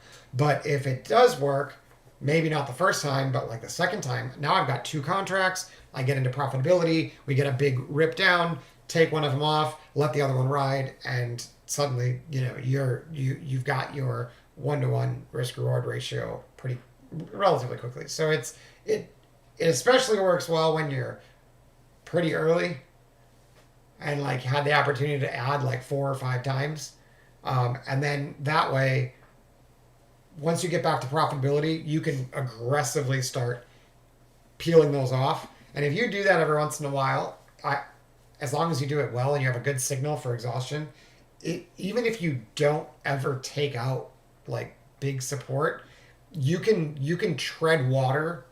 So especially now, if you've got if you've got a way to trade without commissions. Back in the day, it would not have worked very well, but these days with 0 commissions, like as long as you're not stupid about it, and you're not like holding, even though you don't know they're just squeezing you out, or adding 3 times as many contracts because this one's the top, right? As long as you're not doing stuff like that, and you respect your max loss, and you're aggressive with your exits, you can get to situations where you're free. There we go, where you're free balling it all the way down. So let's see. I might have missed my fill. I was a little distracted. I might have missed my fill. That sucks. I'm trying to get fill.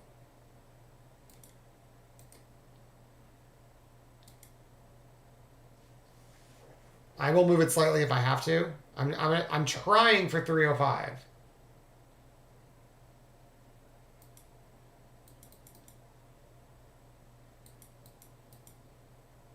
But it's at 308 now, so I just need a little bit. It was 301 at the top, so I mean it's just a couple bucks. Part of me just wants to hit it. But it's a purple bar, so I'm not all that anxious. But they might take it and I miss it. But they should come back at least to 305 or 306 on for the put, the premium. There we go, fill. All right. So fill the 1, and like I said, I will sit here and I will have that order book, the the buy order ready to go, right? And so if they rip through this higher, that's okay. I just wait for the next one, and then we'll add another one, and we'll slowly accumulate the position. And then if the grind ends and they start rolling it over, then we can peel it off. But I don't want to start that until A, we have location, which we do, and B, we have signs of exhaustion on more than just the tiny little time frames. So we have it here on the tiny little time frame saying it could happen right now. We have it here on the 24 tick saying the last time we made this high, it was getting a little bit tired. Then we made a little pullback, and they immediately tried to push it again. And now we have this big old volume bar at the top. Then on the 30 tick, we have a very similar situation where you had a yellow outline bar. They tried to take the stops. They ran it down, and now they've made a divergence. The divergence, a divergent high, and a divergent volume high as well. See, all the volume is back here. There's no volume here. So, and then on the 80 tick, see, it's already working. On the 80 tick, we had yellow at the top here. They pulled all the way back, right? And there wasn't any yellow this whole way, right? Since this top from yesterday. But you can see every other like yesterday, if you did the same exact thing. No, I'm sorry, not yesterday. Friday. If you did the same exact thing, you'd maybe get. Let's say you started Thursday, right? The big up day, big up day. You see this one, they never take it. You don't get filled. You see this one, they take it. You get one contract here. You're holding, right? They put some more yellow bars. You hold, you hold, you hold. You wait until they take that. They don't take it. You wait. You still hold your one, right? They come up. They print a yellow bar. They take it. Now you have two contracts. You're still holding.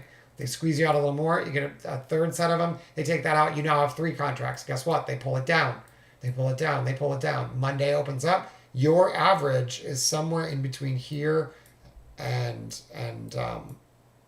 well, let's say it's around your first entry, just to be totally fair, because theta over the weekend and all that stuff, right? So let's say your break even on your 3 or 4 is here. Again, you can do this you can multiply by 2 if you want. I don't have a huge account, so now once you get back beyond break even here, now you're looking for big flushes to take profits. So big flush, right? And that was on divergent volume. I'd cover here, and I'd hold some in case I get that's the low we've seen. So then I would hold there, and then if they pulled all the way back up, you're holding your remaining contracts, looking for that next dump, right? You could potentially take some here, and then trail up to break even. I just don't find that very useful unless you only have I guess in this case, if I had the February 3rds, that's probably what I'd have to do.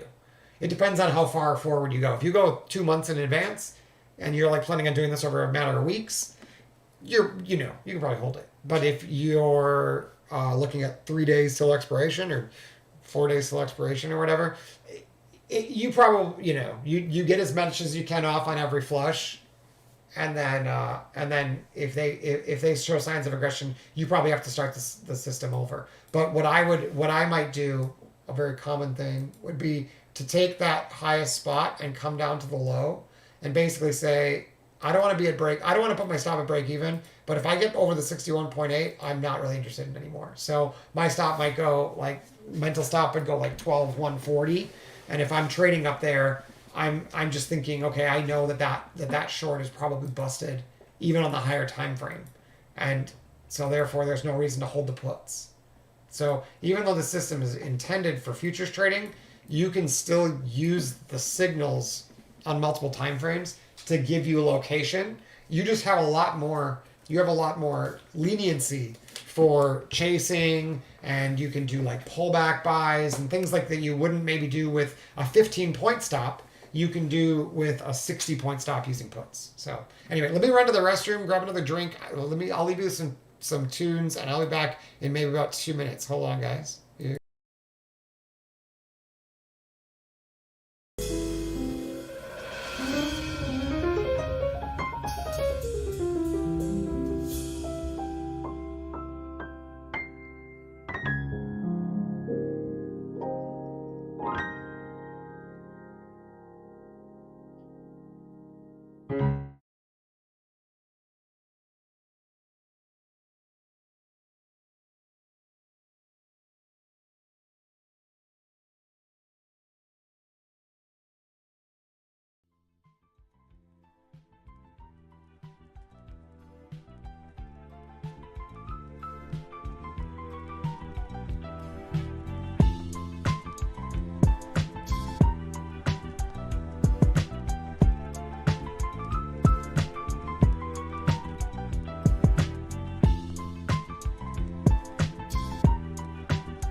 I'm back. So yeah, I'm giving that technique a try with the puts, and the intention is not to call the top.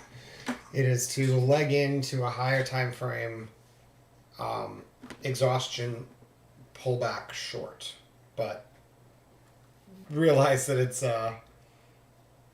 yeah, you have to know what you're doing.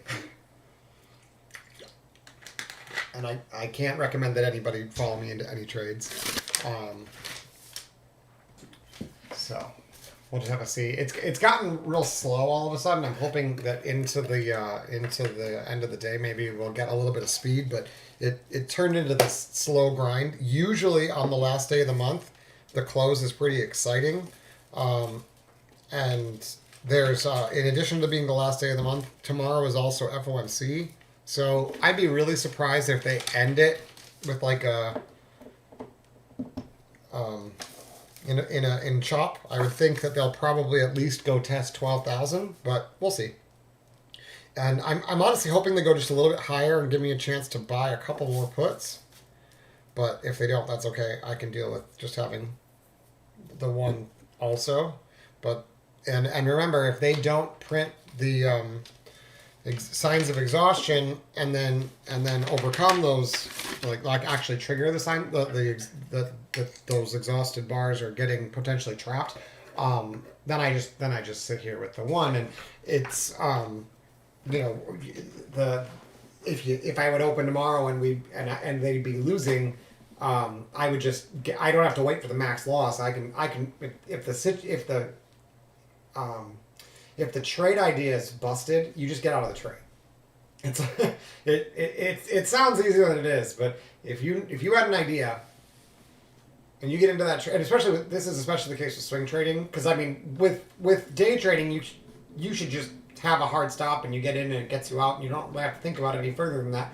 But with swing trading, especially with options, like you need a plan, but at the same time you can't just sit there with a stop loss and like forget about it. Like you have to actually manage the position. You don't have, I mean, there are ways to build something similar to a stop loss with options, using spreads and stuff like that. So it's not like you can't do that. It's just that if you're just doing unidirectional bets, typically you're going to have to actively manage it with like alerts, is what I do. And there is a risk that you wake up tomorrow and those contracts are basically worthless, right? So yeah, it's just important to know that if you hold any position overnight, no matter what, whether or not it's futures or whatever, well, but especially options because of the theta in addition and the vega too. There's a decent chance that even though price could go against.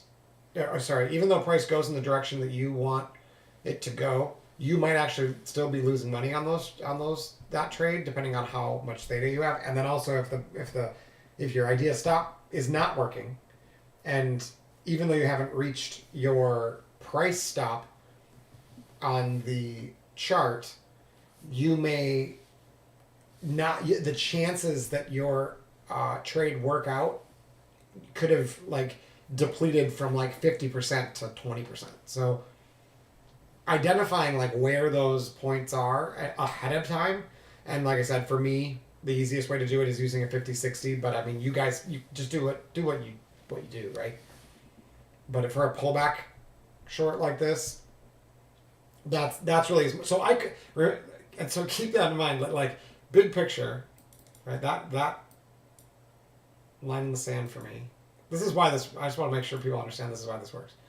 So if it's bearish, the market will have a hard time holding above, let's say right here, that old high there. It's Monday's regular trading hours high. If it's bearish, they'll have a hard time holding above that. So it's not a hard stop, but if it does this, you know you're wrong. And the next point where you might be looking to sell again would be after this one gets the liquidity swept and rolls over. So there's really no reason to hold the puts through all of that. And that's why I said if I was short overnight and we opened back up here, you might as well, I guess now that I think about it, if you did the puts, you wouldn't be able to get out of them down here, would you? You'd have to get out of them at the open. So that's what I would have done. I just realized that was overnight. So unless you were doing puts on ES or NQ, if you were doing QQQ or SPY, you'd have to get out at the open, which is probably why we didn't dip. And then and then the question then would be, where do you hold the rest of them to? Because you'd want to take some profit here since you got a flush. It's just that you were late because you didn't have access to the market, right? You could have I guess you could have started buying futures or something, and there's ways around it, right? But for sure you'd have to be out of most of your contracts, and then you'd have a trailing stop, and my trailing stop would be somewhere around 12,154. Somewhere around there, around this one. You know, if they reclaim that, it's probably going to take out the highs, so there's really no reason to hold it beyond that. And so given that, then you have to do your math to decide, like, well, this is a really big tick chart, and they could push, pull back, push, roll over. If that's the case, I want to have an opportunity to build a bit of a position, and I can risk, this much, like up to 12,200, let's say, hard stop. Then I might say, okay, I'm going to buy 2 puts here, and if they go a little higher and start rolling over with exhaustion, I'll buy 2 more puts. And if they break my level, but then they fail it, they lose it, I'll buy 2 more and then leave my stop at 12,200 for all 3. That's the thinking. Whether or not you actually get the opportunity would depend on whether or not they all trigger. Sometimes it'll be like this, where you get the 1, and then it breaks down and you get triggered, but then maybe it just rips all the way to 1220, 12,200, and so you lose a third or maybe a sixth of your max loss because you didn't get a chance to build your position, and it just ran against you. So as long as you're respecting that, and you're only adding to the trade when it looks like your trade is actually working, but legging into it so that you can risk less when it just absolutely gets decimated. And then the opposite side of that is you have to manage the trade properly when it actually works and make sure that you get paid, because otherwise because there's definitely times where this will not work, and you might get triggered all 3 or 4 times, have a max loss on that trade. Like, that's going to happen for sure. So you have to make sure that your winners actually pay for all the times that happens. So I don't recommend anybody do what I'm doing, but that is a technique I've used in the past to take advantage of cheaper liquidity or cheaper premiums, and leg into positions that way.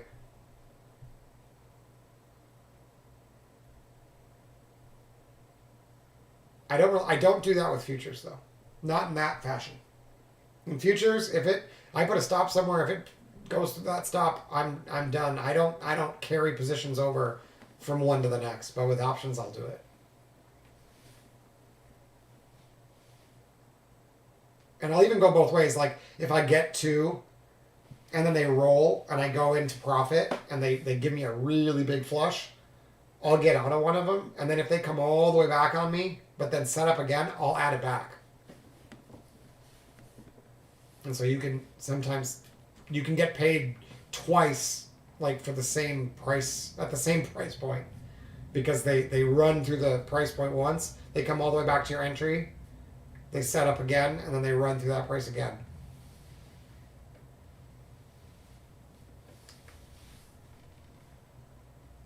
But I would only do that if I got paid on the first one. Otherwise, I'm going to wait for the next. Like here, if they start to roll over, I'm not gonna buy more puts, right? I already got that one. They need to set up again or roll over and pay me and then come back to this one and roll over again.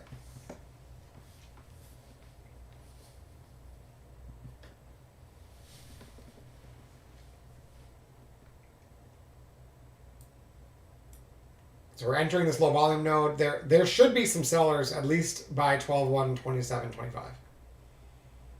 But there's all sorts of liquidity up here and here with the naked point of control. So they might need to just run it into the close, right? Like that can, and then if that's the case, like I just ditch the put and lose $40 or something. Like it's not a big deal. But if I can occasionally grab two more on the way up there and then they roll over and pay me 400, totally worth it. Now there's not enough time in the day where I would expect it to do both of those things, but and considering that I probably should have bought 1 week later actually. I was just thinking FOMC we're gonna get plenty of movement to get either in or stopped on those, so I just went to Friday and thought that's probably good enough. Wait, did I do Thursday, not Friday? 1, 2, fuck. I did Thursday options. What the hell? I did my math wrong. Today's the 31st. Tomorrow's the 1st. No, Thursday's the 2nd. Friday's the 3rd. No, I did it right. Okay, I'm just brain dead, sorry. Yeah, it's Tuesday. So 3 days. Okay, I did do it right.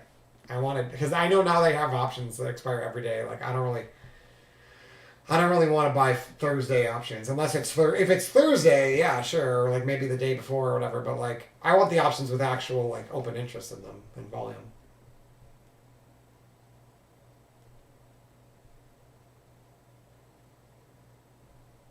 Man, I wish they would just get some rotations. It's the one good trade set up when I was explaining the setup, so that's too bad. It set up beautifully here. Just perfect.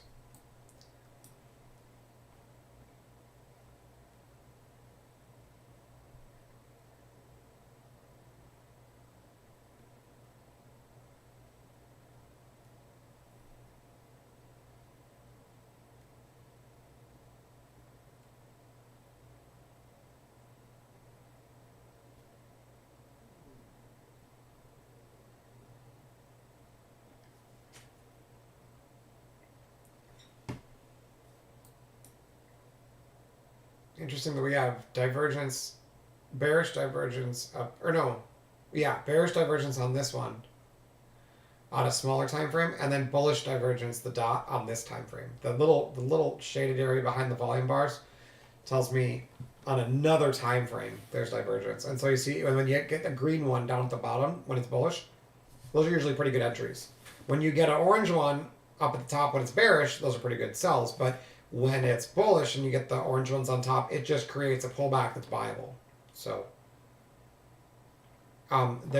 if you don't want to use all those signals and you just want to use like one entry signal, if you learn the other ones, you can use them as indicators. For instance, if I wasn't sure if I want to be bearish or bullish here, and I see this orange show up, and I know that that's normally a sell signal when it's bearish, and instead they rip it higher, I know I don't want to be bearish on this time frame. On a higher time frame, I could still be bearish, but on this time frame, no. And then, like I said, the easiest way for me is just to make sure that we've got at least one dominant wave higher. So like 1775 to 40, that's clearly bullish dominant. That would be a dominant wave to the upside, and then you can see what happened there. Is they ran into the yellow. But one of the reasons why I got a little bearish and bought those puts is because as soon as they got that aggressive guy, they got a really big volume bar. They pulled back, which makes sense, and then they tested above them, but they tested above them with yellow bars. So they were exhausted, taking liquidity, and then aggressive seller. And now they just did the same thing, aggressive seller down. So it kind of looks bearish, and the location's right. But the big pictures, the day chart is bullish. So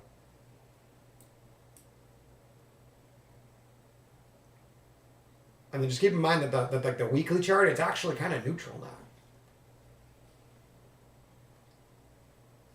So you don't want to get too bearish. You also don't want to get too bullish. We're probably range bound on a bigger time frame. And if I had to guess, I'd probably say the low is not in, personally, if anyone's curious. I don't think it's in yet, but it doesn't mean it can't be. But I don't think it is.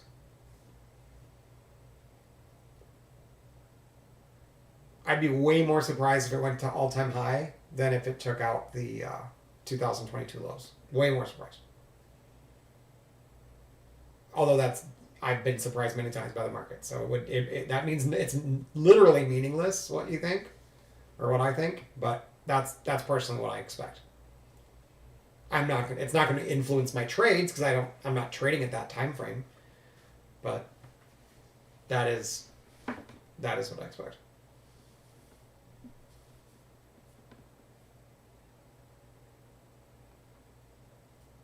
Because whether or not we go to all-time highs or new lows, there will be plenty of bull days between now and then, and plenty of bear days between now and then. So it literally does not matter when it comes to like what direction I want to trade. Doesn't matter. It might influence whether or not I want to add to my 401k at work more so than before, right?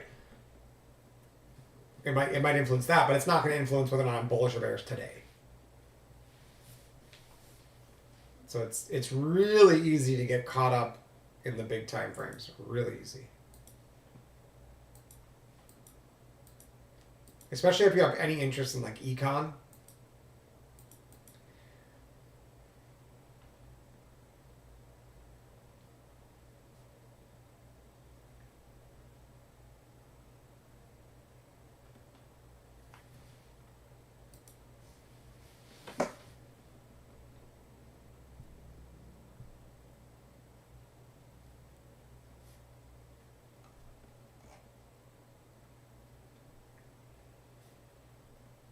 Now, for the bears to have any success, they're going to need some speed.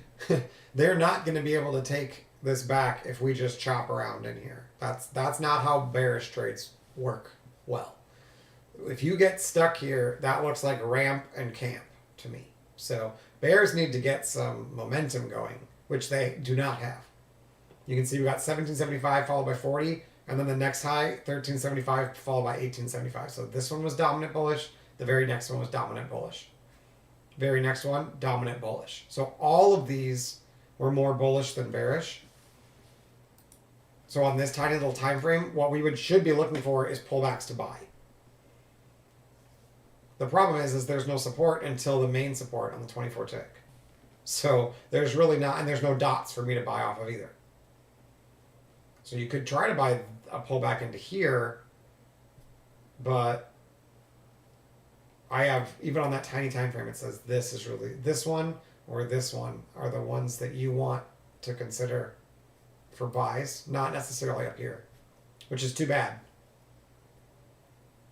But I'm not gonna race into a market that's balancing at the highs. I'm not gonna race in to buy that.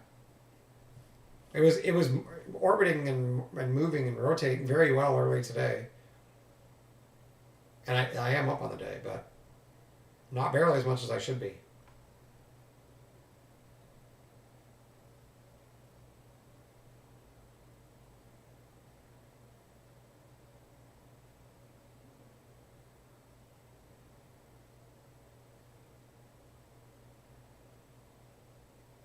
So testing now into the low volume node, finding sellers. Dot with the blue box is usually pretty strong.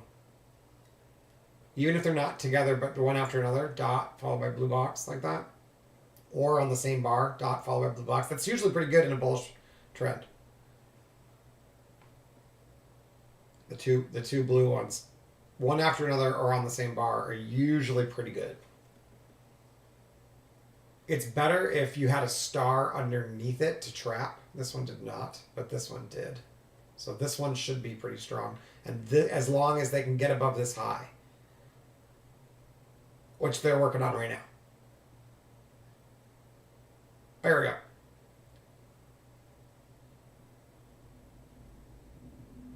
So as long as they don't sell this, it should be good.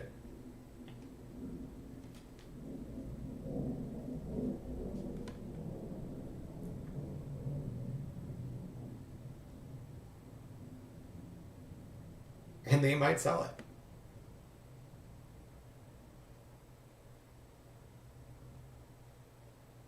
No urgency whatsoever to get out yet.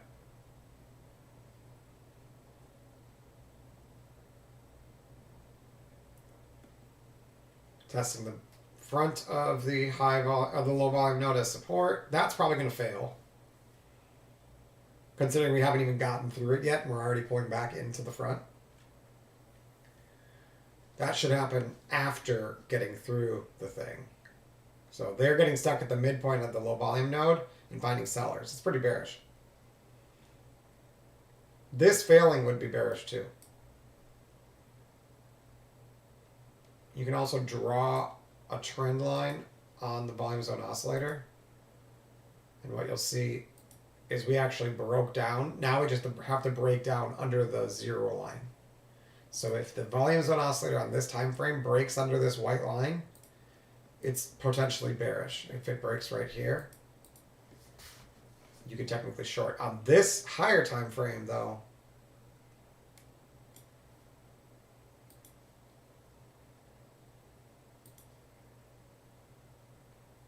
you really need to get under at least the 0 line, and it's got a long way to go. So, hard to say it's bearish.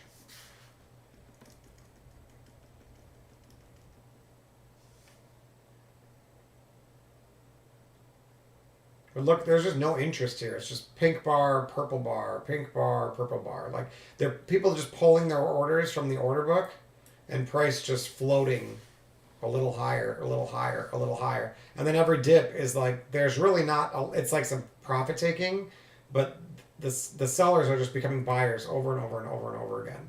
So the only reason we've slowed down here probably is because we're running into this low volume node. And the question is are there sellers waiting there? Because if there are, all of this could get taken back. But until there's a seller, that's not going to happen. So on this time frame, it's just like pray for pullbacks so that you can jump on and then go like eat a sandwich and come back and you might have moved 10 points.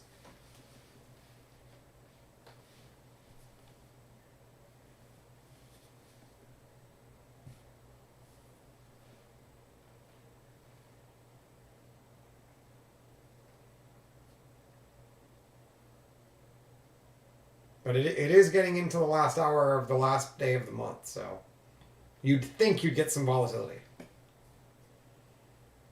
But whenever I see divergence on the other time frame, which are these things, also divergence on this time frame, which is the dots, when those align and create lifts, that low is usually defended. So what you can do is you could say, I will buy it if they test under this and save it. Trap back in. Other than that, I don't think I can chase it.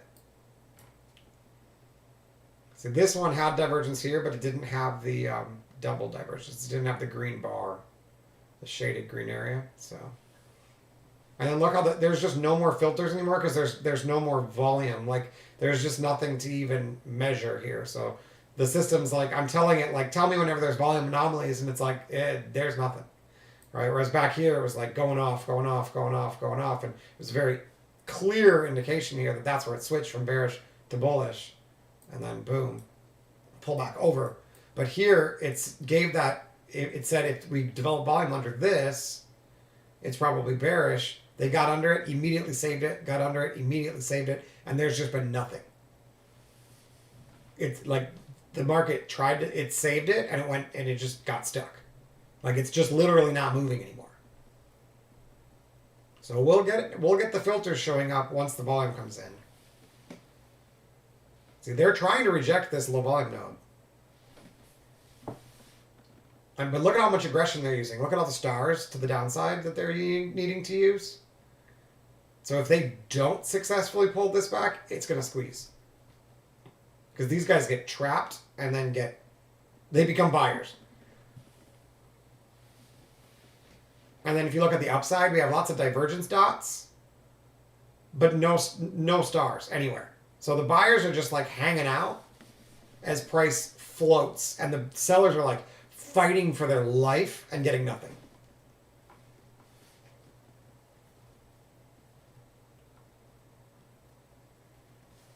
And this is why counter trend is so hard, because all of the signals that you normally use to tell you that it's time to get into a trade are going to fail, because that aggression doesn't mean what it usually does. When you're playing with momentum, aggression mean they usually win. The more aggressive ones, if you have the momentum and you're aggressive, the likelihood that you'll continue is good. When you're against the trend, that momentum is working so hard against you that you could be more aggressive than you were all day, and you just get trapped, and it goes twice as high or twice as low in the other direction. So you just realize that while the conditions are inverse, momentum matters first. Aggression without momentum is just a vulnerable trader. It's just a location that can get trapped.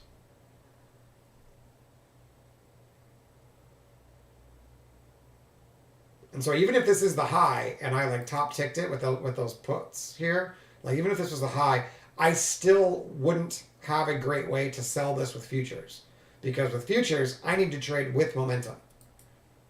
With options, there's so many different ways you can do things, but with futures, I'm not picking a high with futures.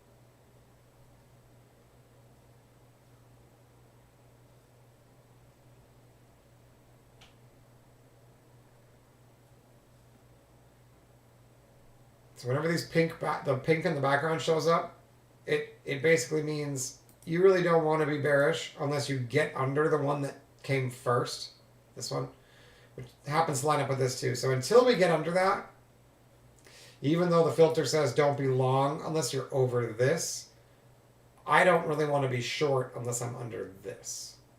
So it's just a no trade area in here. If it gets down here, that's where all the trades are. Either it's a retest and a short, or a pullback and an aggression and then a buy. That's where all the trades are. Until it gets down there, there's really nothing I can do.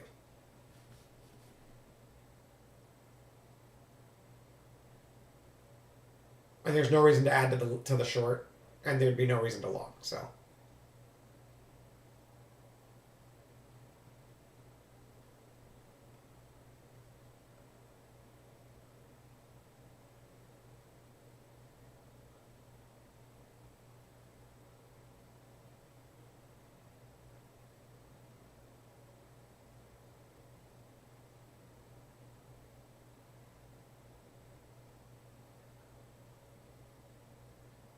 Now, you can just go ahead and buy the pink bars when it gets this bullish. That's not wrong. It's just aggressive.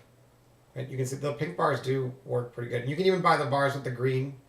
Like, you can do it. You just have to make sure it's bullish. And it is. We knew that way back here with that dominant wave. We knew for sure it's bullish there. And so divergent bar, buy. Pink bar, buy. That one had yellow, so probably not. Divergent bar here and here, double divergence, buy. Pink bar, add. Pink bar, add. Divergent, buy. Pink bar, add. Right? So you can do that. It's just realize that when it's not bearish anymore, when it's not bullish anymore, it's going to stop working very quickly. So you don't want to. It can not work even when it's bullish. So like you might get stopped and then have to enter again.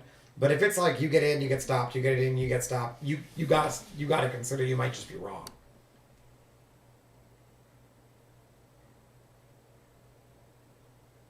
Because that was me yesterday at like 11 or so Central, where like I had a break at work and like it looked like it was bottoming, and even though I didn't get real clear confirmation that it was, like I started taking those aggressive entries and took like 3 stops in a row pretty quickly.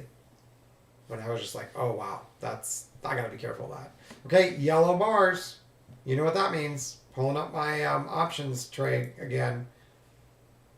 So those puts that I bought for 306 are now worth 289, right? So they have gone down in price. I would need to get under this yellow box to add to that trade.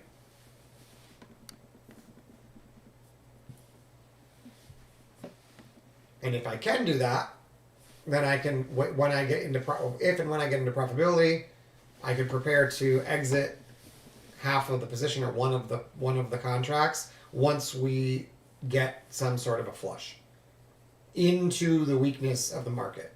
Then I'd hold the other one as long as I can. So I'm prepared here just to grab one more, and like I said, I can get up to 10, right? So I'm legging in very slowly, knowing that it's not bearish on this time frame, but it's at a location where it could become bearish, and the higher time frame confirms that.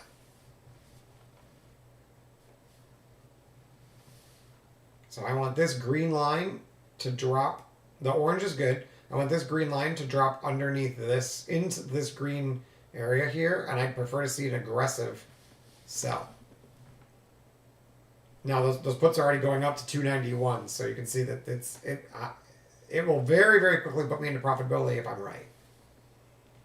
Okay, it's giving the warning that if it closes bullish, it's going to get an orange dot, meaning it's potential future support if it closes bullish, which is why you don't want to short it if it closes bullish. If it closes bearish, it won't quite make it through here, so I'm probably going to have to wait for one more box. It might actually end up being right back at my initial entry.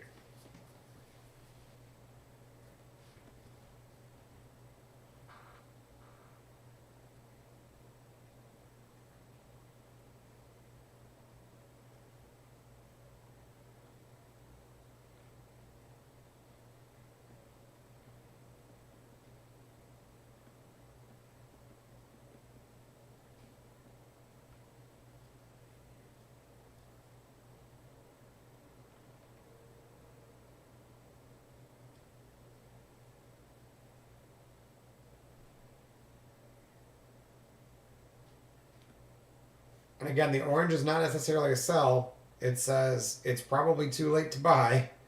If it's bullish, wait for a pullback. And if you're bearish, don't buy unless it breaks and develops volume above this.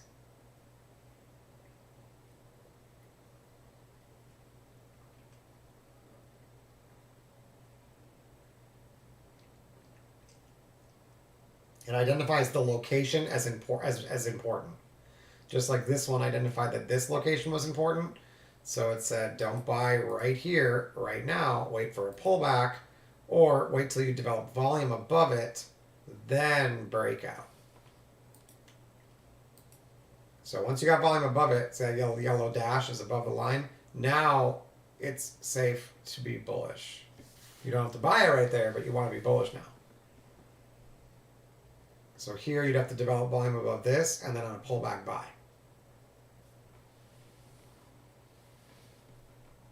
Or I guess you could buy the breakout. I don't usually do it that way.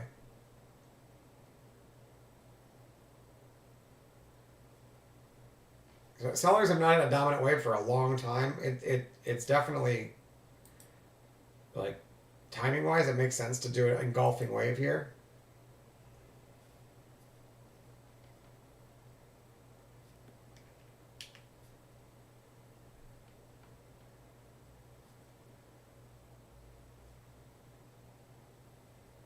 But you can't get what you want. You get what you get.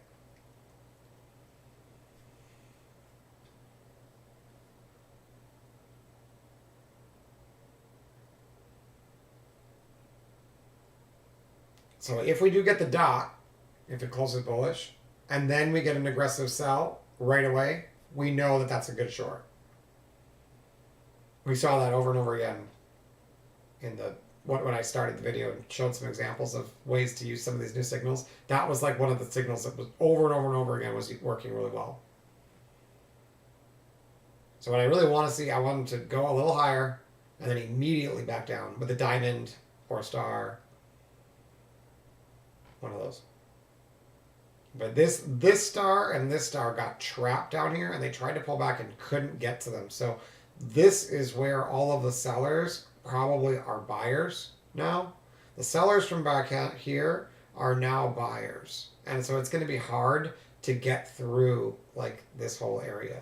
Like this aligns with this, right? So from here to maybe here, that's all going to be buying. So if I do get a contract up here and I get a big flush down into profitability, I would be able to take that profit. It'd be small, it'd be like 10%. Would I be able to take that profit? And then if it comes back up and exhausts again, I could reload that. And that way I might make $40 on one of the contracts and give myself a little bit of cushion on the other one. And then if they keep dropping, I got another one, right? That I could trail out. But just being able to have that extra, and remember that extra contract came from back here when we broke, well, it's actually here, when we broke over this and got an aggressive signal down. Now I could have waited for the yellow line to take this out, but I figured this would have been a good enough entry too. So I took this one at about the same price, give or take. But it would have been okay to say I'm not taking it unless we get under that yellow bar. So they're just gonna stick it right here. So see how they're trying to push the VPOC, the little dash, down? That's bearish if they do it. If they successfully push that VPOC lower, that's potentially very bearish, especially if it's followed by a triangle.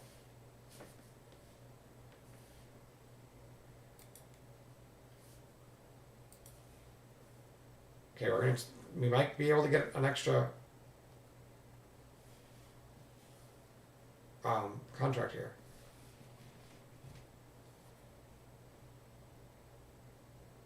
I'd much prefer they go higher first.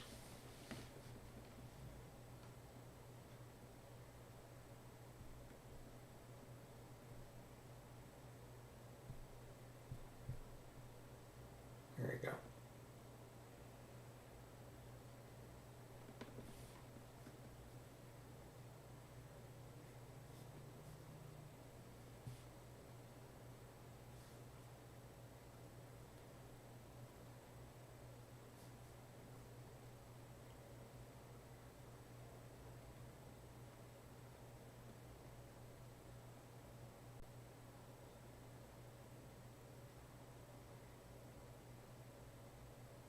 Alright, that's what I want.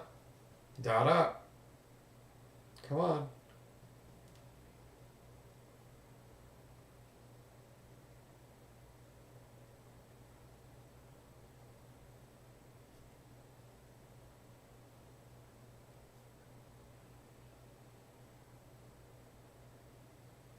Interestingly here, we got ring star down, and then they immediately got pink bar, and you'd think when it's bullish, the pink bar should be pretty strong, but that pink bar wasn't positioned very well. It wasn't on the back channel. See that? It's way up here.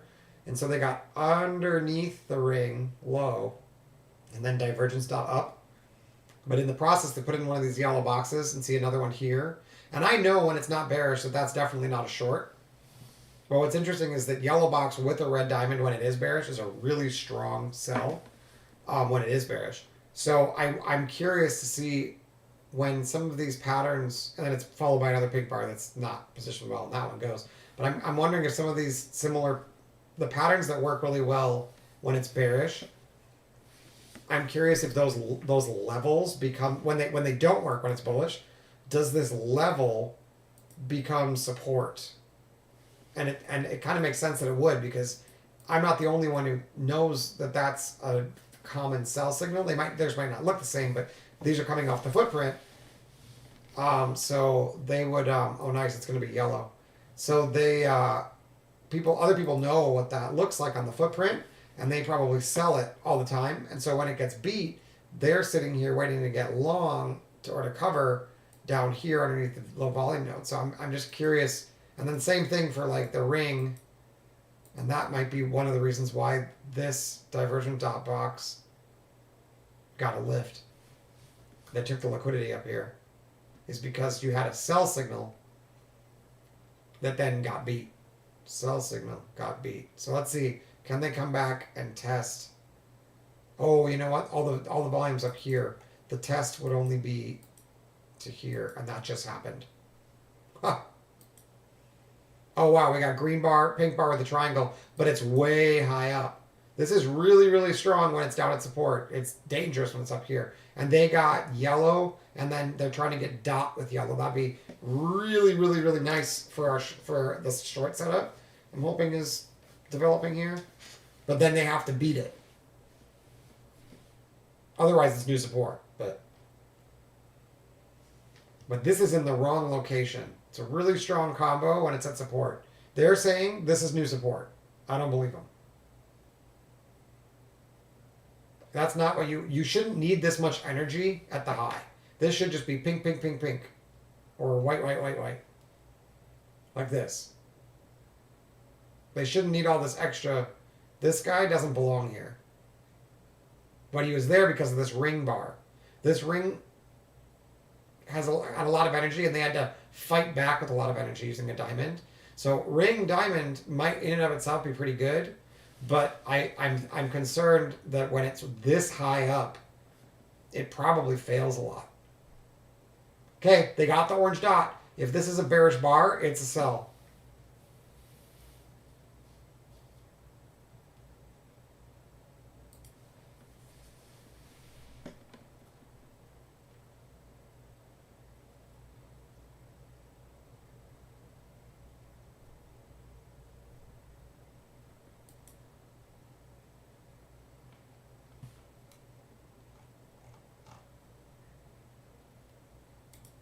So if we can get to 12,112 before we get to 12,130, 50, it probably does sell. I don't know. The back of the anomaly might cause act as support, and this here might act as support. But I'm definitely going to add to my puts, and I'll probably take it with futures because I've seen it work so many times. So let's see. I'd really prefer it's an aggressive bar though. If they drop it and it's like a purple bar and it doesn't have any other signals, I'll probably just exit the trade because they need to show aggression here.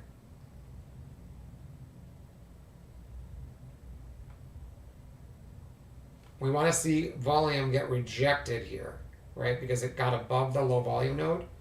So if they close a bar bullish with volume up here, that's pretty bullish.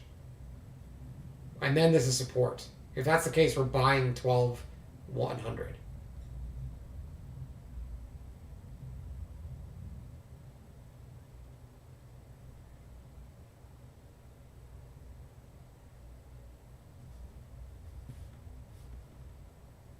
But it's funny because if they come down there now, I want to be a seller. But if they go up and then they come down, I want to be a buyer.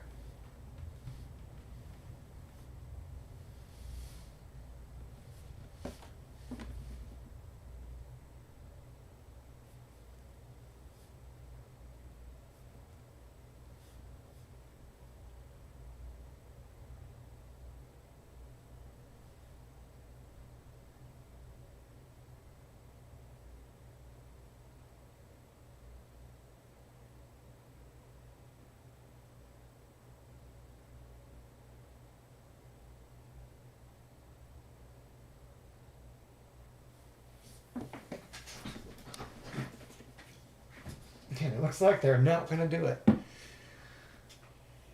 They are putting. Look at how they're having on the 15 tick. They're trying to. If they print it bullish, it'll probably be a star. It looks like so they're needing. I don't know if that's going to stay there, but that would suggest they need a lot of energy to push this higher. And again, that really shouldn't be the case. This should be relatively easy to push through here. They're already above the high volume, the low volume node on that time frame, but they're not here where it's exhausting.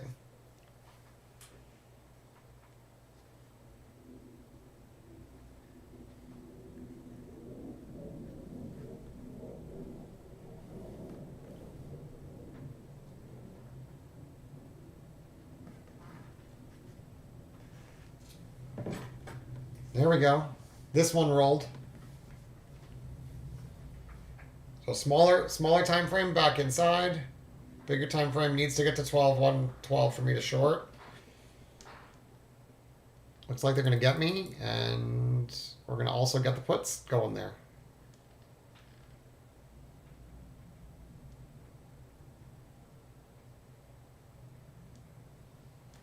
Or they won't. The only negative of this is all the volume is down here. So I might wait on buying the puts until they clear this dotted line. On the puts, I don't have to be quick about it. They're not going to fluctuate much. But if we can't break down through this dotted line, I might as well just give up. See this dotted line here? Because that's where all the volume is accumulated. And if that acts as support, then it's clearly not done. Oh, look at that. They need an aggressive bar to the downside for me to be interested in shorting. That's what I'm trying to say. And it has to happen after that dot. So, and after it's yellow.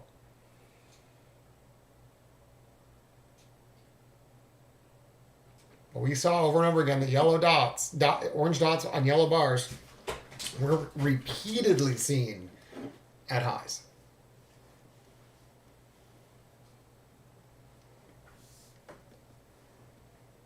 So that is probably, this level has to get defended, otherwise it's bearish. They might be able to go a little bit under it and then save it if they put it purple bars below it, but if they aggressively attack that and buyers don't defend it, it's bearish. Again, a ton of volume right at the top. It's all at that line. So if you can get to 12,110, 12,108, something like that, like past this gray line especially, they might not support that.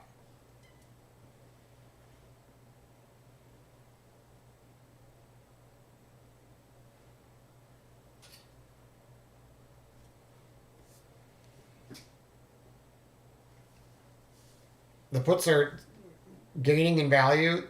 People are buying these puts. So I'm not the only one watching this, thinking the same thing. Looks like I'm gonna get filled here.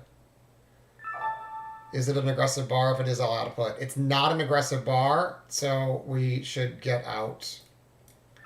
There's no signal here. See that? So I scratched the trade. No big deal. I stopped into it. I was ready to take it, but there's no aggressive signal, so we're going to wait. Doesn't mean it can't drop. It's just I question why they're not aggressively pushing it. If I thought it was an important spot, I would expect them to show up with aggression. And maybe it did, but not in a way that I'm measuring.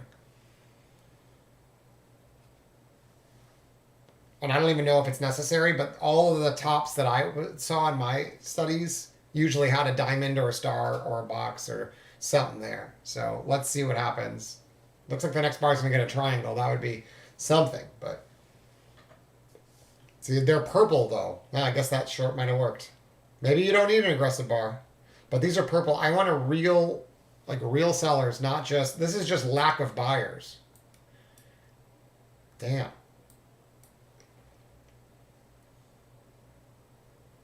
See, there's no aggressive sellers. They're not going to be able to continue this move if they don't get any sellers coming in.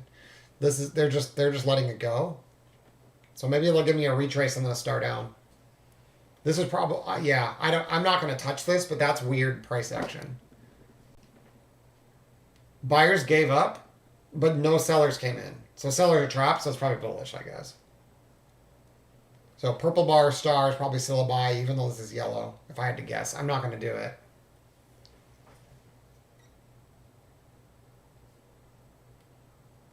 I guess I could have left it. I would have gotten paid. Would have gotten paid. The puts are now in the money.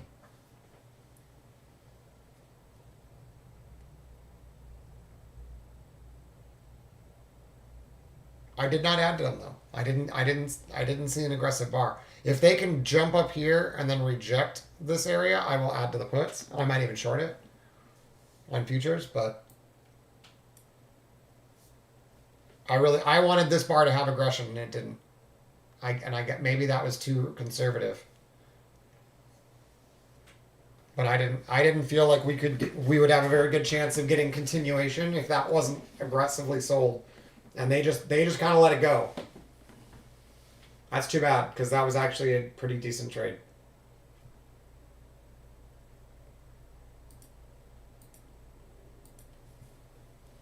That's okay. Let's see if they just rip it back up. I wouldn't be shocked. Let's see. This has a bar in between the purple. If they do push it back here, I couldn't buy it because this one's not purple. But technically, they've got to recover this dot. Otherwise, it's bearish there. I'm just really surprised they just like pulled the rug and nobody even followed through with any aggression. It's like the shorts are so underwater that they just kind of don't even feel like fighting it anymore. Even though the buyers have just disappeared. Like it's literally just liquidity drying up. Oh, is it right into the power hour? You know what? That might be part of it. We're running into year end or month end now. Well, at least I bought the puts, but that's irritating because that was actually a pretty good short. So I will look at this when the market closes. I'm very curious to see if this pattern. This is like the 5th time I've seen it work, and it's the yellow outline with a dot that's immediately followed by a bearish sign. I thought it had to be a signal, but it might just be literally any bearish bar. I mean, cool if that's what it was, but I kind of feel like they might rip this back up now. But the fact that you could probably get 15 points more often than not with just a bearish bar after this combo is exciting. I just have to learn to trust it because I thought I needed a signal, so I actually took like a $30 loss on that trade. Basically, just because I didn't want to look stupid because I was like, well, I said I needed a signal and that I was gonna scratch the trade if I didn't get one, and I didn't get the signal, so I'm out.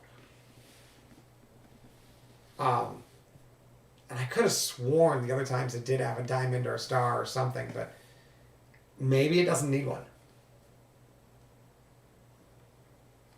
I mean, at least to get 10 points. It might mean that it's likely to bounce, but I may not need one to get 10 to 15 points. That's what I'm saying. And if that's the case, that's a major, major, major, major deal. I have no idea if this is only working like this because it's month end, or if this is actually the norm. So after the market, I'm gonna do some research on it, and we'll see. I'll probably end the recording and then come back with a homework recording. We'll look into it. So if you want to find that, just look for the one that says like 1/31/2023 homework, and we'll see. But what I plan to do, I'm just going to go back to different days and look at highs and lows and just see if we see that pattern over and over again. The other thing I think I remember seeing is usually the bar. I didn't realize it was the dot bar, but I thought the bar after it usually is orange or yellow, and this one is. What did an ES look like there?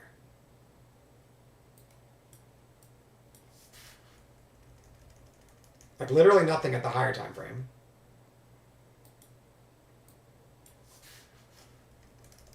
So we had yellow over here on the 4 tick of ES. We took the liquidity and then we took it back with a star and an orange bar. See, pink bar, star above the yellow. That's perfect. On ES it's set up, just not on the 6 tick, but it's set up on the 4 tick. This one is not perfect, but it is orange bar followed by purple bar, which is with the triangle, which is the opposite of green bar followed by pink bar with the triangle, but it's in the right place. So actually, maybe that's all it needs, in which case I could have gotten in earlier.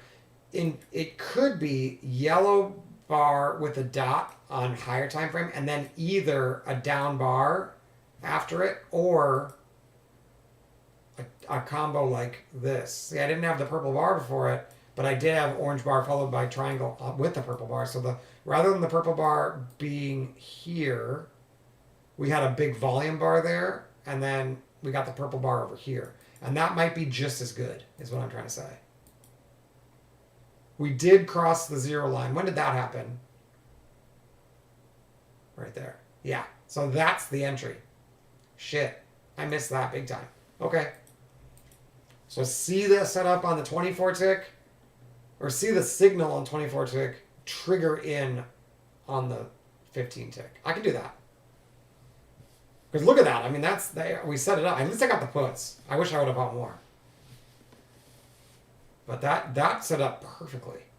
Other than the signal only showing up in the smaller time frame. Okay, we got a blue one now. Let's see if they flip it. Oh well, only if they close a bearish. Remember, that's the opposite of the yellow. So sign of exhaustion, just like here. And now we get to see, do they care and do they rip it back up, or does this act as resistance, in which case it's bearish? No, we do now have one bearish wave down. Thanks. Cool. Thanks for subscribing. Let's see. What do we do? We need to, yeah, so this is where it starts. Things could start looking bullish again. If they immediately rip this up with a sign of aggression, and it's still bullish in the higher time frame, you could buy it. It's aggressive, and you'd have to wait till. But I prefer to wait for the higher low. That's how I do it. If I see this, and this is like a star or a diamond, then I'm gonna wait for the higher low to come in, and that's probably a good buy.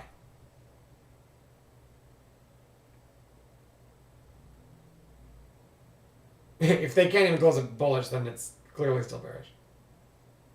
And remember, it's only after it closes. That's only valid if it closes bearish, as with the green dot. If it closes bullish, those are going to disappear.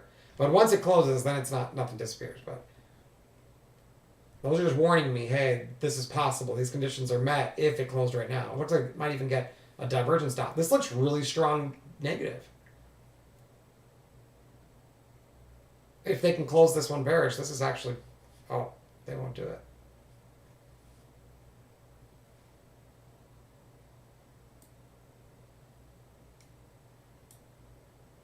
So this would be a trap back in, and it's... I mean, I wouldn't blame anyone for trying the bull move. But I'm not going to do it, because that was a big change in character, and I did not expect it to just drop like that without an aggressive signal at the top. It might mean it's likely to bounce. It's just not what I'm used to seeing, and it wasn't what I planned on. I wanted this signal over here. Okay, so they need a triangle up with a pink bar, and then it's technically bullish. I mean a bullish entry if it's bullish. Sorry, it would be a bullish trigger if it's bullish. If you're bullish, that pink bar, if it closes pink, could be an entry.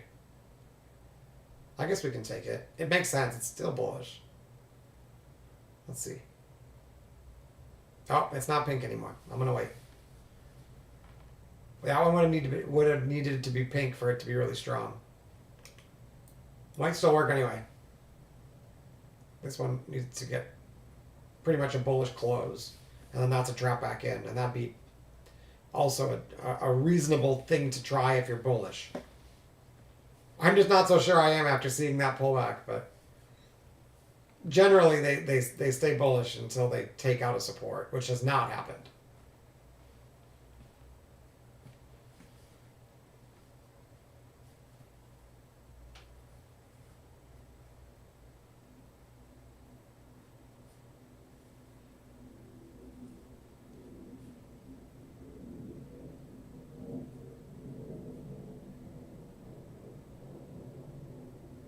Weak. No follow through. Look at that. Nice. Okay, big aggressive seller. If they trap him, could be a good bull. But otherwise, they are defending these blue boxes here. The blue bricks are getting defended. That's bearish. If they can get above him, it can squeeze. But until they get above him, I'm not even thinking about buying dips. Because if you can't trap that guy way at the low, then you don't have any momentum. The bears only have one dominant wave down on the tiny little time frame, so it's not super bearish yet. But that was a pretty big drop, and it had no aggression whatsoever. It was way too easy for bears to sell that. Literally, buyers just stopped buying, and they did not show up at any of these apexes on the way down. So that's a change in character. The timing of it seemed to be options related. And I mentioned it right up here when this was about to close. The premiums on these puts suddenly jumped from like 289 to like they jumped really quick to like 290 something, and I forget what, like 296. But it was like it just ticked down. It was like boom, big, like suddenly someone grabbed a bunch of puts or like somehow increased the price. Usually it's from buying. I wasn't watching the time in sales, but I bet I could go back and find it. It was the 290 February 3rd QQQ puts, if anyone's curious. At about just after noon, within the first 15 minutes of, no, not, sorry, not noon, that's Pacific, of 2, like before, here, I can tell you the exact time. It was right, does it show me here? It does. It was right in here. Like 207. Right in there. All of a sudden, all the buyers on the index disappeared. I think that's right. It was right here. It was in there. Yeah, '07, I guess. Suddenly those premiums just went boom.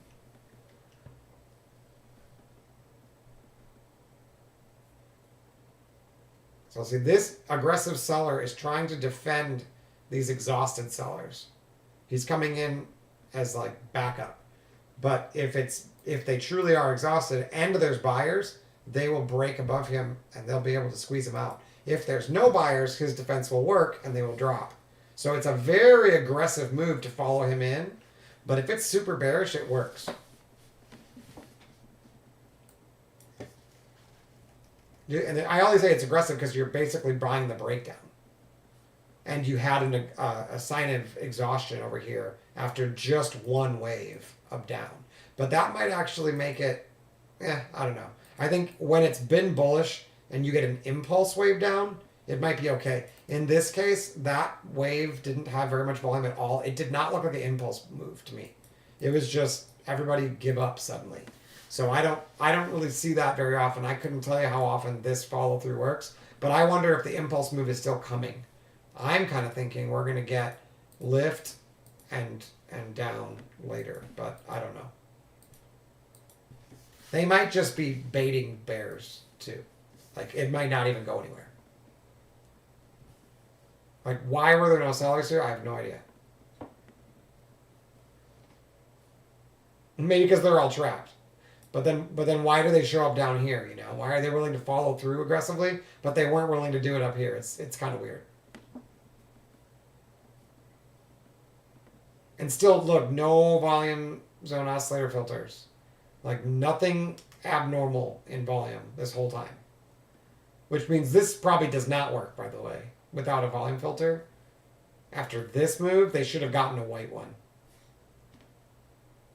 I just thought of that. I hadn't thought of that before. That white should show up at those dips if it's still bullish. Yeah. Nice.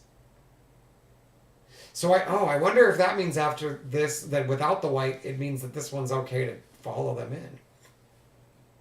If I got brown, I would know it. But I didn't get brown. I just got no white.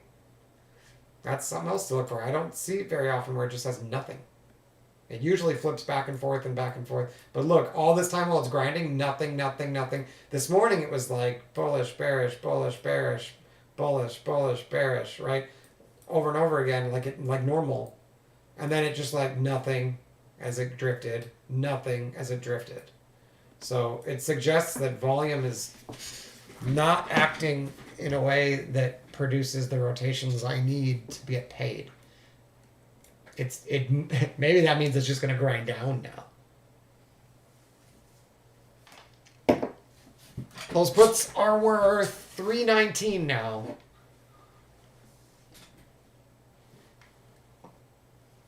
So we haven't really got an impulse move down. I wouldn't do anything with them, but you can see why it would have been nice to get. I could have added at that breakdown, and I didn't because of no signal. But I could have added as it broken down. But you can see why it would be helpful to have more than one contract, because if we do get a big flush, and like remember I was down like $40 on per contract, right?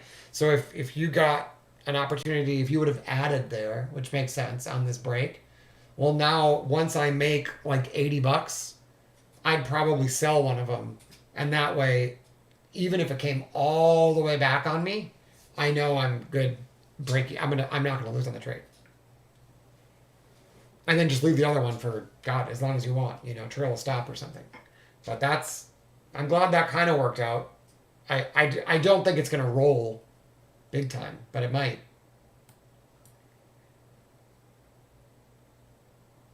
But I just wasn't aggressive enough on to trade it on the 15 tick.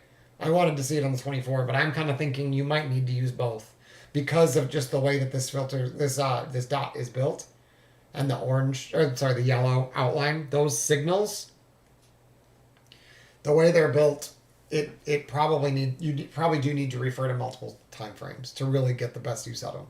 Let me just see what our 30 tick looks like now. Ah, look, we got yellow on the 30 tick. Nice. So higher time frame said exhaustion. So exhaustion, take stops, run out of buyers, but no sellers there. Buyers show up, they get the dot, they get pullback, purple bar, aggression. You get this big rush into a new high. They exhaust, aggressive signal down, and they fall. So on the higher time frame, that high looks really strong. Like it should be hard on the 40 tick to break this. What I don't understand is why it didn't show up as an aggressive signal here, but maybe it just didn't quite reach it. Here, let's look at it here. What does it look like on the So what was missing here? Why didn't I get my signal? Big delta move. There's a volume. Was there not a volume shift? Oh, volume went from here. See, on the Renko, volume went from here to here. And so it was an up volume shift, not a down volume shift. And look where all of the volume is up here, right? And then they put in buy volume to try to save it. And then they don't show up again until all the way down here. So there was just nothing in here. They didn't have to do anything. Look, it's just empty. They literally just gave it up. It was just suddenly a weak buyer, and then someone bought at the high, and they tried to save it from the weak buyer, and it fell. So it shows up here as a volume shift with the orange, and it also shows up with the red outline being a trap trader in the wick. But what's interesting is that it didn't quite show up on the 24 tick. I got the volume up here, but there was no signs of aggression in the bar. And then they just let go. So that happens. So here's these aggressive sellers. They're piling on. 2 stars in a row. They have to be very, very, very careful. That's very vulnerable. If they get over it, it's going to squeeze. I wonder if, now that we've taken out the stops behind the blue bars, if higher lows can now be bought. Especially with no aggression here. This should be easily retraced back to 12,100. Easily. This might actually be a buy. If they can trap back in here. Oh, they can't. They can't trap back in. It just misses. Oh, it's right on the line. Close enough for hand grenades. Double divergence here. If it's bullish, it should go.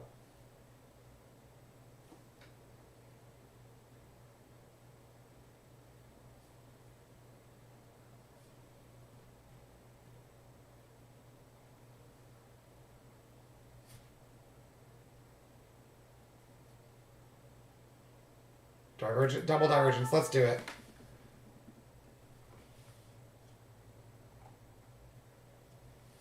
So I went ahead and took the long on the double divergence on the 24 tick. We had it on the 15 tick. It would have been better risk reward, but I see these stars, and if we can, it's aggressive, but if we can trap them, it could squeeze all the way back up here pretty easily. I am trading kind of counter momentum though, because all the momentum's to the downside now. It wasn't, there was no, all the strong sellers came in at the lows. So they might do one more drop. It might not work. But I'm suspicious of this drop. And they did give the signal here. I don't know if we can make it back through this though. But if it's bullish, this is usually good enough, having the shading and the dot. If this doesn't work, it's probably not bullish anymore.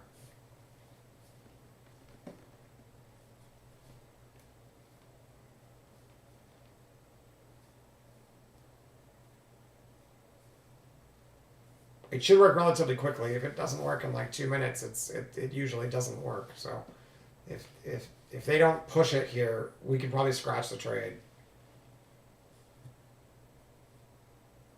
Like they really should push this.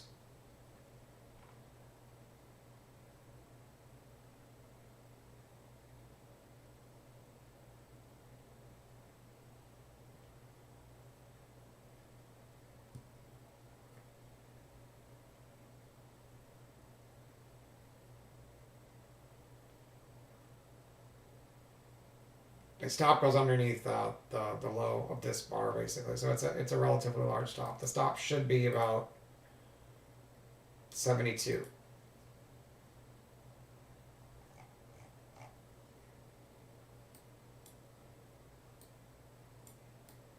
I don't necessarily have to hold it all the way down there though, because put it under 72. But because if they don't have any momentum, it's like it's just not going to go.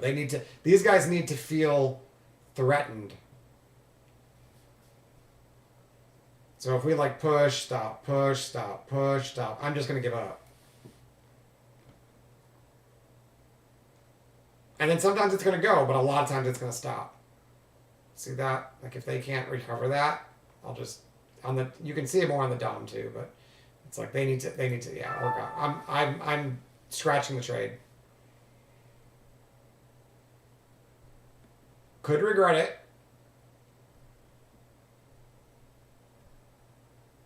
No. It just looked like it didn't have any momentum. It had tried 3 times and it was just struggling down there, but I might have been a little bit too anxious. It's one of those tough calls where like if you're gonna give yourself the right to exit, you're gonna have to be okay with missing the move sometimes. But it just didn't look like it was going to get past this cluster of levels. But I have 2 choices. I can either leave it to pay me or stop me, or I can give it 2 minutes, and if it's tried multiple times and starts to look weak, I can scratch the trade for anything less than like a $150 loss. And so it just didn't look good enough. It was taking too long to do it. And like I said, I want these guys trapped and anxiously exiting. And it was testing that zone, and it was just not. They weren't finding buyers, you know. So I just made a judgment call that the trade setup is valid. It looks like it could lift. It's not lifting. I'd rather not take the stop. I gave it a chance. If I would have been a little more patient, probably could have gotten out for a small win. But the important thing is that I avoided a stop and had basically a very cheap look for the opportunity to break past those stars, and they just couldn't do it. So I would rather not lose it. So maybe, like I said, it might be an anxious fill, but the research I've done says that the majority of my wins, I'm in profit within 2 minutes. Usually been paid 10 points within 2 minutes during regular trading hours, especially when it's like sped up a little bit, and after this move was faster than it's been for a while. So 2 minutes is kind of it's arbitrary, but if it's been 2 minutes and I haven't hit a scale and they're still struggling in that same resistance point, especially if it was an aggressive trade, yeah, it's like, that's okay. I'll find a better spot. Because when this does work, it's just zoom. And that just wasn't the case. So gave back $32, but again, like it's a tick and a half. You know what I mean? Like whatever, or a point and a half.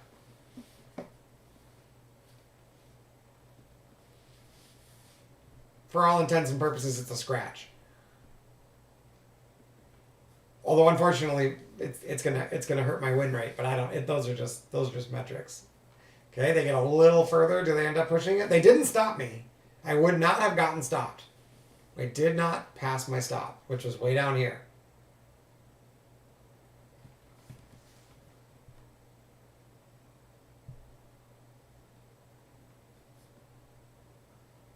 So this might be one of those situations where if I was thinking about results, it might have worked out better had I just left the position alone. But like I said, that's the minority, not the majority. The majority will pay me in 2 minutes. Oh, this one might have just missed it. Okay, I was gonna say if it doesn't hit 10 points here, I'll be pissed. I would have been pissed. It actually hasn't. I got it at 12,088, so it needs 98 to hit my first target. And these are the kind of spots where I'll just be like, you know what, I'm out. Because it has not hit my target in 2 minutes. It's been like 5 minutes, and it's just like, it's not working. And especially here when you've actually traded above the high of these stars, and they found sellers, not buyers. They should be anxiously exiting if this is bullish. I'd say more often than not, this is probably going lower.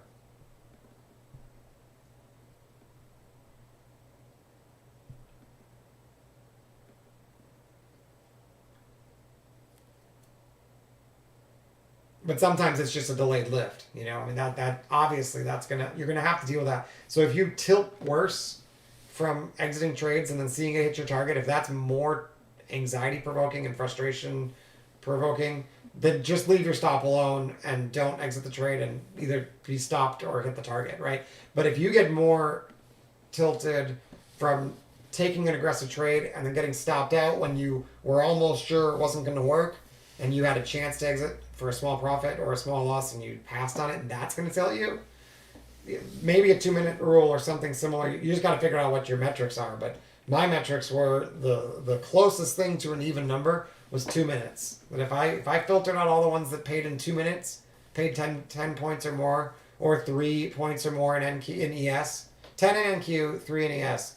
If I filtered out every single trade that took more than 2 minutes to get me my first scale, I did lose some, obviously, many, but the majority of them were still were paid. So it was like, well, I think I'd rather miss the minority and also filter out some stops than take all of the stops and all of the profits. It was just a judgment call. And it did not improve it very much to change that to 3 minutes. I think the exact was something like it was somewhere between 2 and 2.5, but I was like 2 minutes sounds good, and that's what Simon's been doing, and a couple of people in the room who are trading very similar styles are doing the same thing with success, so that's good. But some people in the room are just like, nope, if I get in a trade, I leave it alone. Otherwise, I fuck with it too much, and I totally get that. And if you move the stop and then you get upset, or you exit the trade, then you get super pissed at yourself and you end up costing yourself more than one stop, like, don't do it. Just be more conservative with your entries then. But I would rather be a little bit more aggressive, kind of test the water, see how it goes, be willing to give back $100 here and there for the chance to make 700 when it works in 2 minutes. And then have runners, But when it takes this long to go 10 points, it's just like, you know what? F you. I'm done with you. Because now when it rolls over and stops me out, it's just, ugh. I knew it wasn't working, That's what bugs me. That's what gets me. But everyone's different. That might not bother you at all. If that's the case, yeah, then maybe don't fuck with it. But you gotta know your own tendencies. And for me, my tendency is either not entering a trade that I'm pretty sure will work, and then it goes. That's really frustrating. I don't enter, I see it trigger, I consciously skip it, and within 30 seconds it pays. That's tilting for me. And then also getting into a trade seeing that it's not working, but telling myself I have to leave the stop alone. I have to get 10 points. I can't take 8. I can't take 6. I have to get 10 points, and my stop has to be whatever it's supposed to be.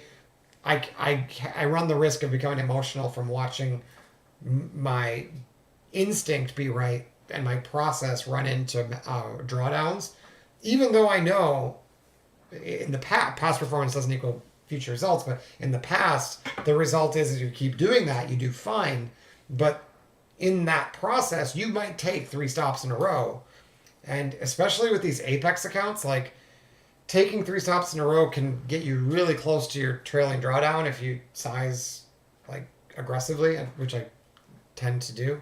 So if I'm aggressively sizing and I'm taking trades that I just don't want to skip, but it might not have a huge, it might not be an 80% win rate trade. Maybe it's like a 55% win rate trade, but I feel like I have an edge, but it doesn't work all the time. If it's not working in 2 minutes on those trades like this one, where it's like it's double divergence, if it's bullish, it's going to go, it's got the opportunity to squeeze, it's just got to get past those aggressive traders. It'll go more often than it won't, but the times that it doesn't, and I saw it struggle, I'm going to get pretty upset. So here I'd be at 9 points of profit here. And again, if my rule was pay or stop me and I can't move my stop or my target, I'm like pleading for it to go 1 more point to get me 10 points, and then I'll just leave the runner. It would have to get to 12.098 is where I got filled. 1 tick. 1 tick away. I would be so upset. 15 minutes till the close. This usually gets wild. I did not cover the puts. I kind of forgot about them, actually. I'm at break even on the puts. I'll probably just leave them. I mean, it hasn't invalidated the idea, so. But what I'm going to do after the close, I'm going to go break my fast, send a couple texts, and make sure everyone in the room's doing okay. And then I'm going to come back and do the homework on these 2 new signals, not only for today, but go back and compare it to yesterday, compare it to last week. Compare the 30 tick and the 40 tick and the ES to NQ. Do some of that stuff. So if you want to see that, watch for the video link in about 30 minutes, 45 minutes. Or just watch it on YouTube. Just look up 131.23 homework on my list of live trading, live streaming on YouTube. So available anytime at any speed. All right, so it would have paid. I just would have had to be real patient with it. But it was a valid trade that worked. But I'm fine with that decision. As it gets closer and closer to this close, especially on the last day of the month, randomness increases significantly. So my edge decreases significantly.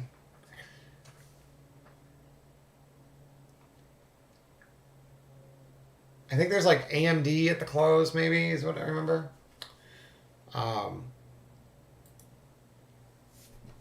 Yeah, Snapchat AMD, I think. So we might see a run. Maybe they'll push into those earnings. That could be.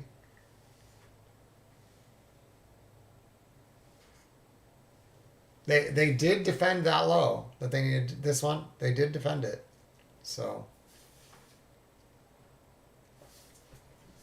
yeah, that drop was questionable, but valid. And it did get 15 points. At least 10, maybe 12.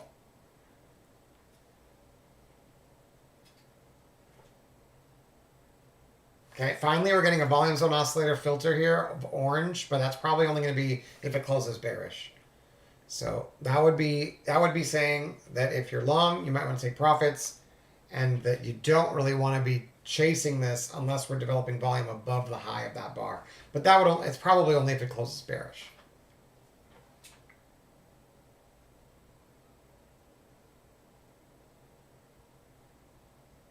Let's see what they do. Do they shift that volume up?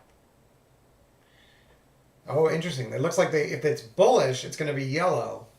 meaning that they're exhausting, but the orange went away. See that? So it switched from an orange filter to a yellow bar. So rather than just being caution, maybe don't buy above until you get above this, now it's caution, we need a period of rest before this continues. So that's significantly more weak, just maybe not right away. It also means I might get a chance to add to my puts, right? So I get the puts ready again because now that we've got a yellow bar, if we can now break down under that yellow bar, that is the entry for the puts. Z puts are at 299, so just slightly lower than they were at the last breakdown up here. But I didn't get any this time, so this is the time I want to add to them. So I would get just one more here if they break down back under this level. And I basically just like get like whatever it is, I put the limit two pennies higher and hit it. Make sure I get it. Basically a stop order, like a market order. But they got to get under that yellow bar. Otherwise, it's not bearish.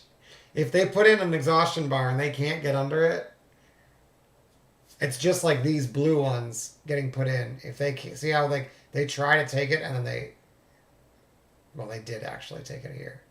And they got under it and then ran. Oh, there we go. Did I get, oh, it's purple. I need a real bar under it. Close. Almost. There we go. If that bar's bearish.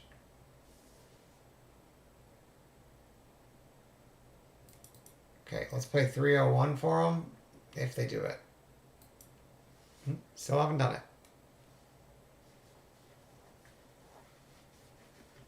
I got it for 306 last time, so it's a little bit of a discount if they fill me.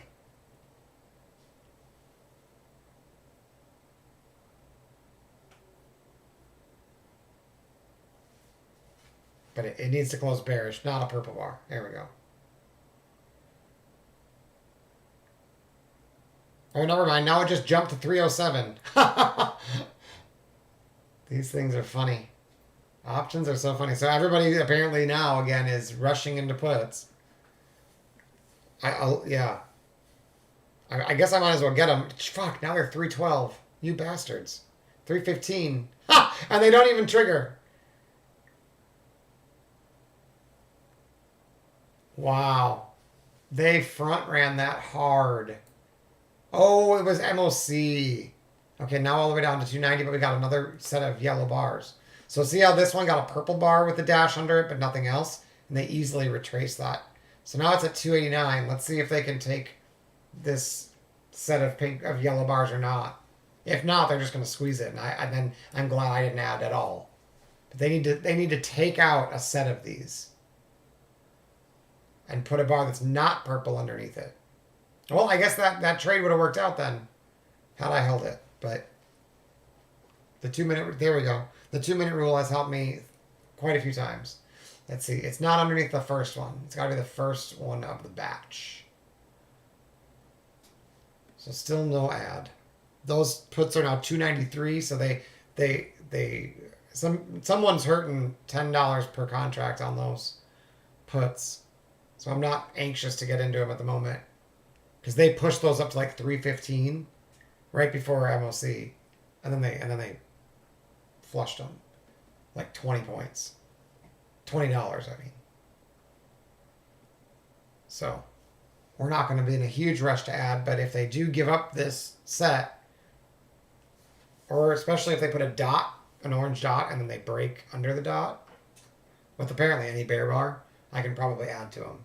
But I'm not surprised, as I said, that we were going to retrace up to here. That's kind of what I expected, was to retrace back to here. I wasn't sure if we'd break through the high, because the higher time frame also had a yellow bar. But what I've seen before is they like to go steal the liquidity above the yellow bar and then flush it. So they might be headed for 12-127 and then roll.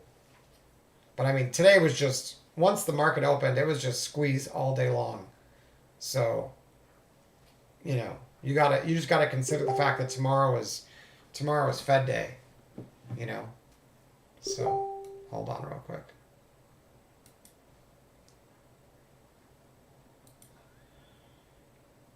Sorry about that. There we go.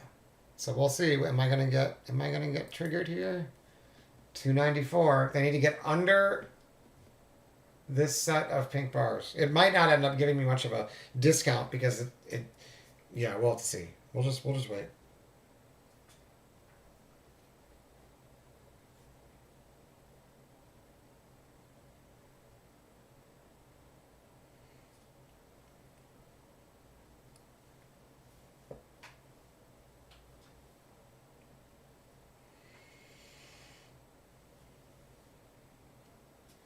They're trying. They test it, and then they don't break it. But see, I could take this one, but then I've got to break this one too. So I'm pretty sure I got to wait till at least this little pack of them get broken.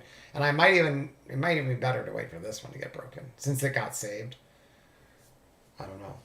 That double divergence did work. Okay, orange dot. Let's see if they can get a flip on it. Interesting that these two line up. Oh, but it's not yellow on this time frame. Interesting. Although it's across from some yellow bars. I'm guessing they're going to come up here. But we shall see.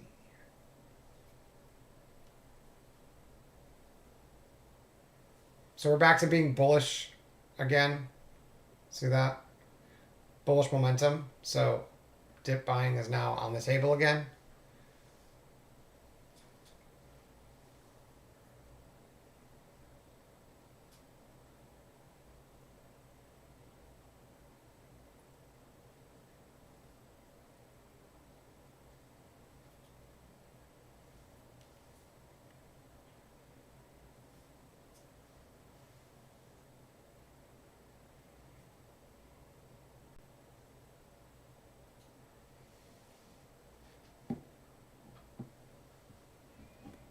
These divergent dots way up high are sometimes vulnerable. We'll just see. They're way up above this. So there's a bunch of sellers in here. Now, if they squeeze them, it won't matter. But, oh, look, more yellow bars. Now, you'd think that they'd come back here and test off of that, but they might not. They might just squeeze it. So they did get through this high, but with yellow bars. So now do they roll it? There we go. Dot, that's yellow. That would be perfect. Oh. Purple. Here we go. Needs a bare bar and then we're good. That's still not a real bare bar. It's a purple bar. And it's still not getting the POC below the lowest one. So we'll wait. If anything, that's a buy. But it's kind of scary.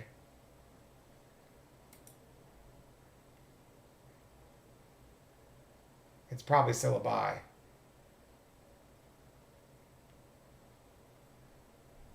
No double divergence. I thought there would be. I almost hit that, but it's like the last 2 seconds of the day, so I'm not going to. But yeah, that's technically a buy signal here.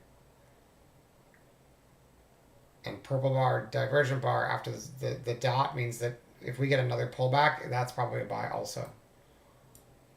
But interesting that all these yellow bars are probably going to act as resistance. Let's see. Or so you'd think.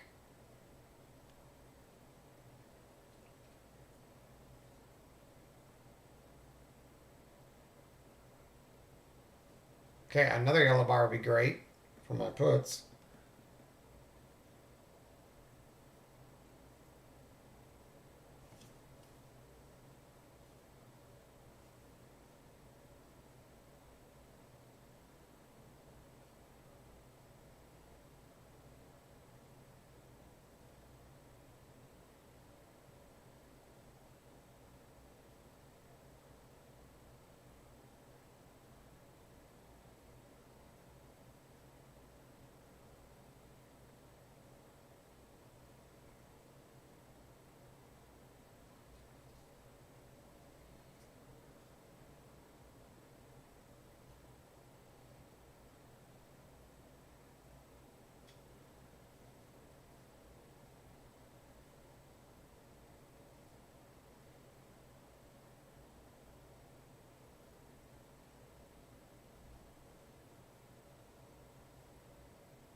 Okay, still liquidity above the yellow bar.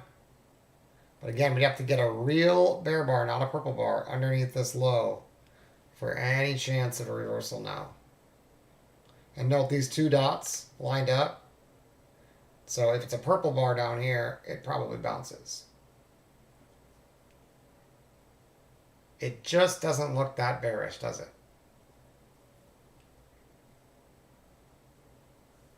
But we're right above the liquidity on the 40 tick. We got above the yellow bars, collected liquidity. So if they do roll it, it's potentially bearish.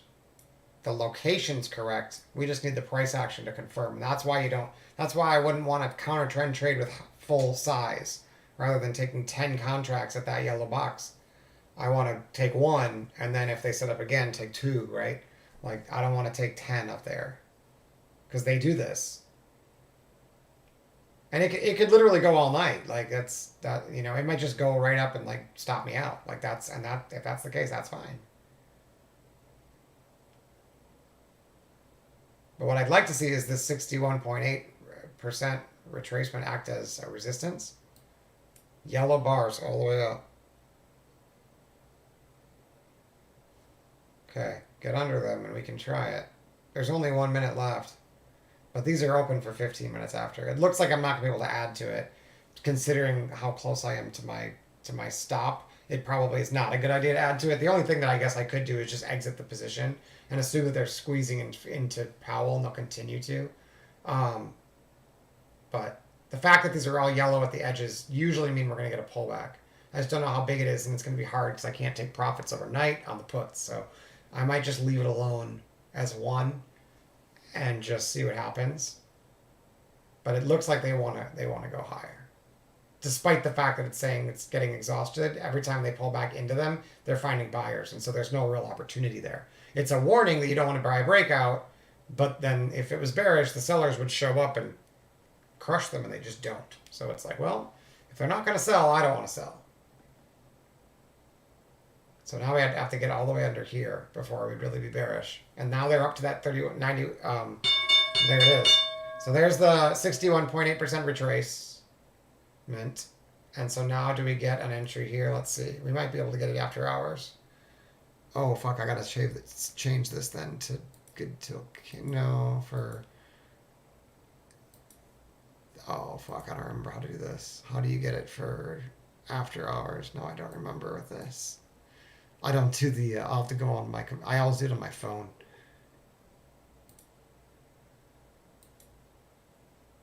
Exchange. Good till canceled day. I thought there was like... Well, they're not going to set it up anyway. Look at, they just keep on rejecting it. So I guess I did miss... Looking for those, I missed this move. And this one ended up working even though I bailed on it. But that was my choice. I saw that one. I'm not going to take a trade in the last 5 minutes of the day anyway. So I think that's all right. But let's see if they can get it under here. Otherwise, I think I'm going to go take care of some stuff and I'll come back and do the homework maybe in like an hour. So watch for the link or else watch it later if you want.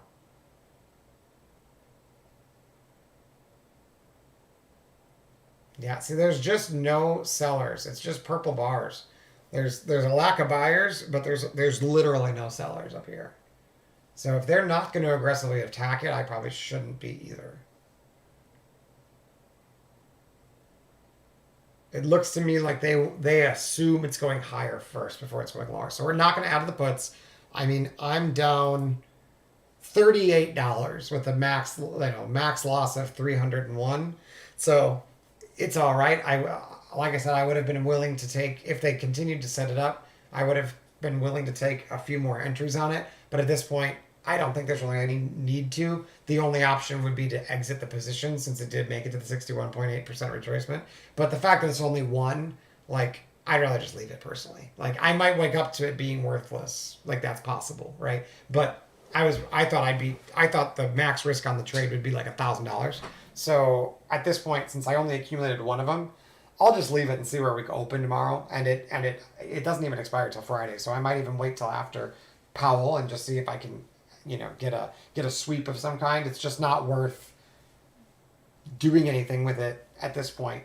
But hopefully you can understand the concept at least that you when you're counter trend trading, you need some confirmation that at least on some time frame you're getting signs of weakness, and we did have that on both the 24 tick and the 40 tick.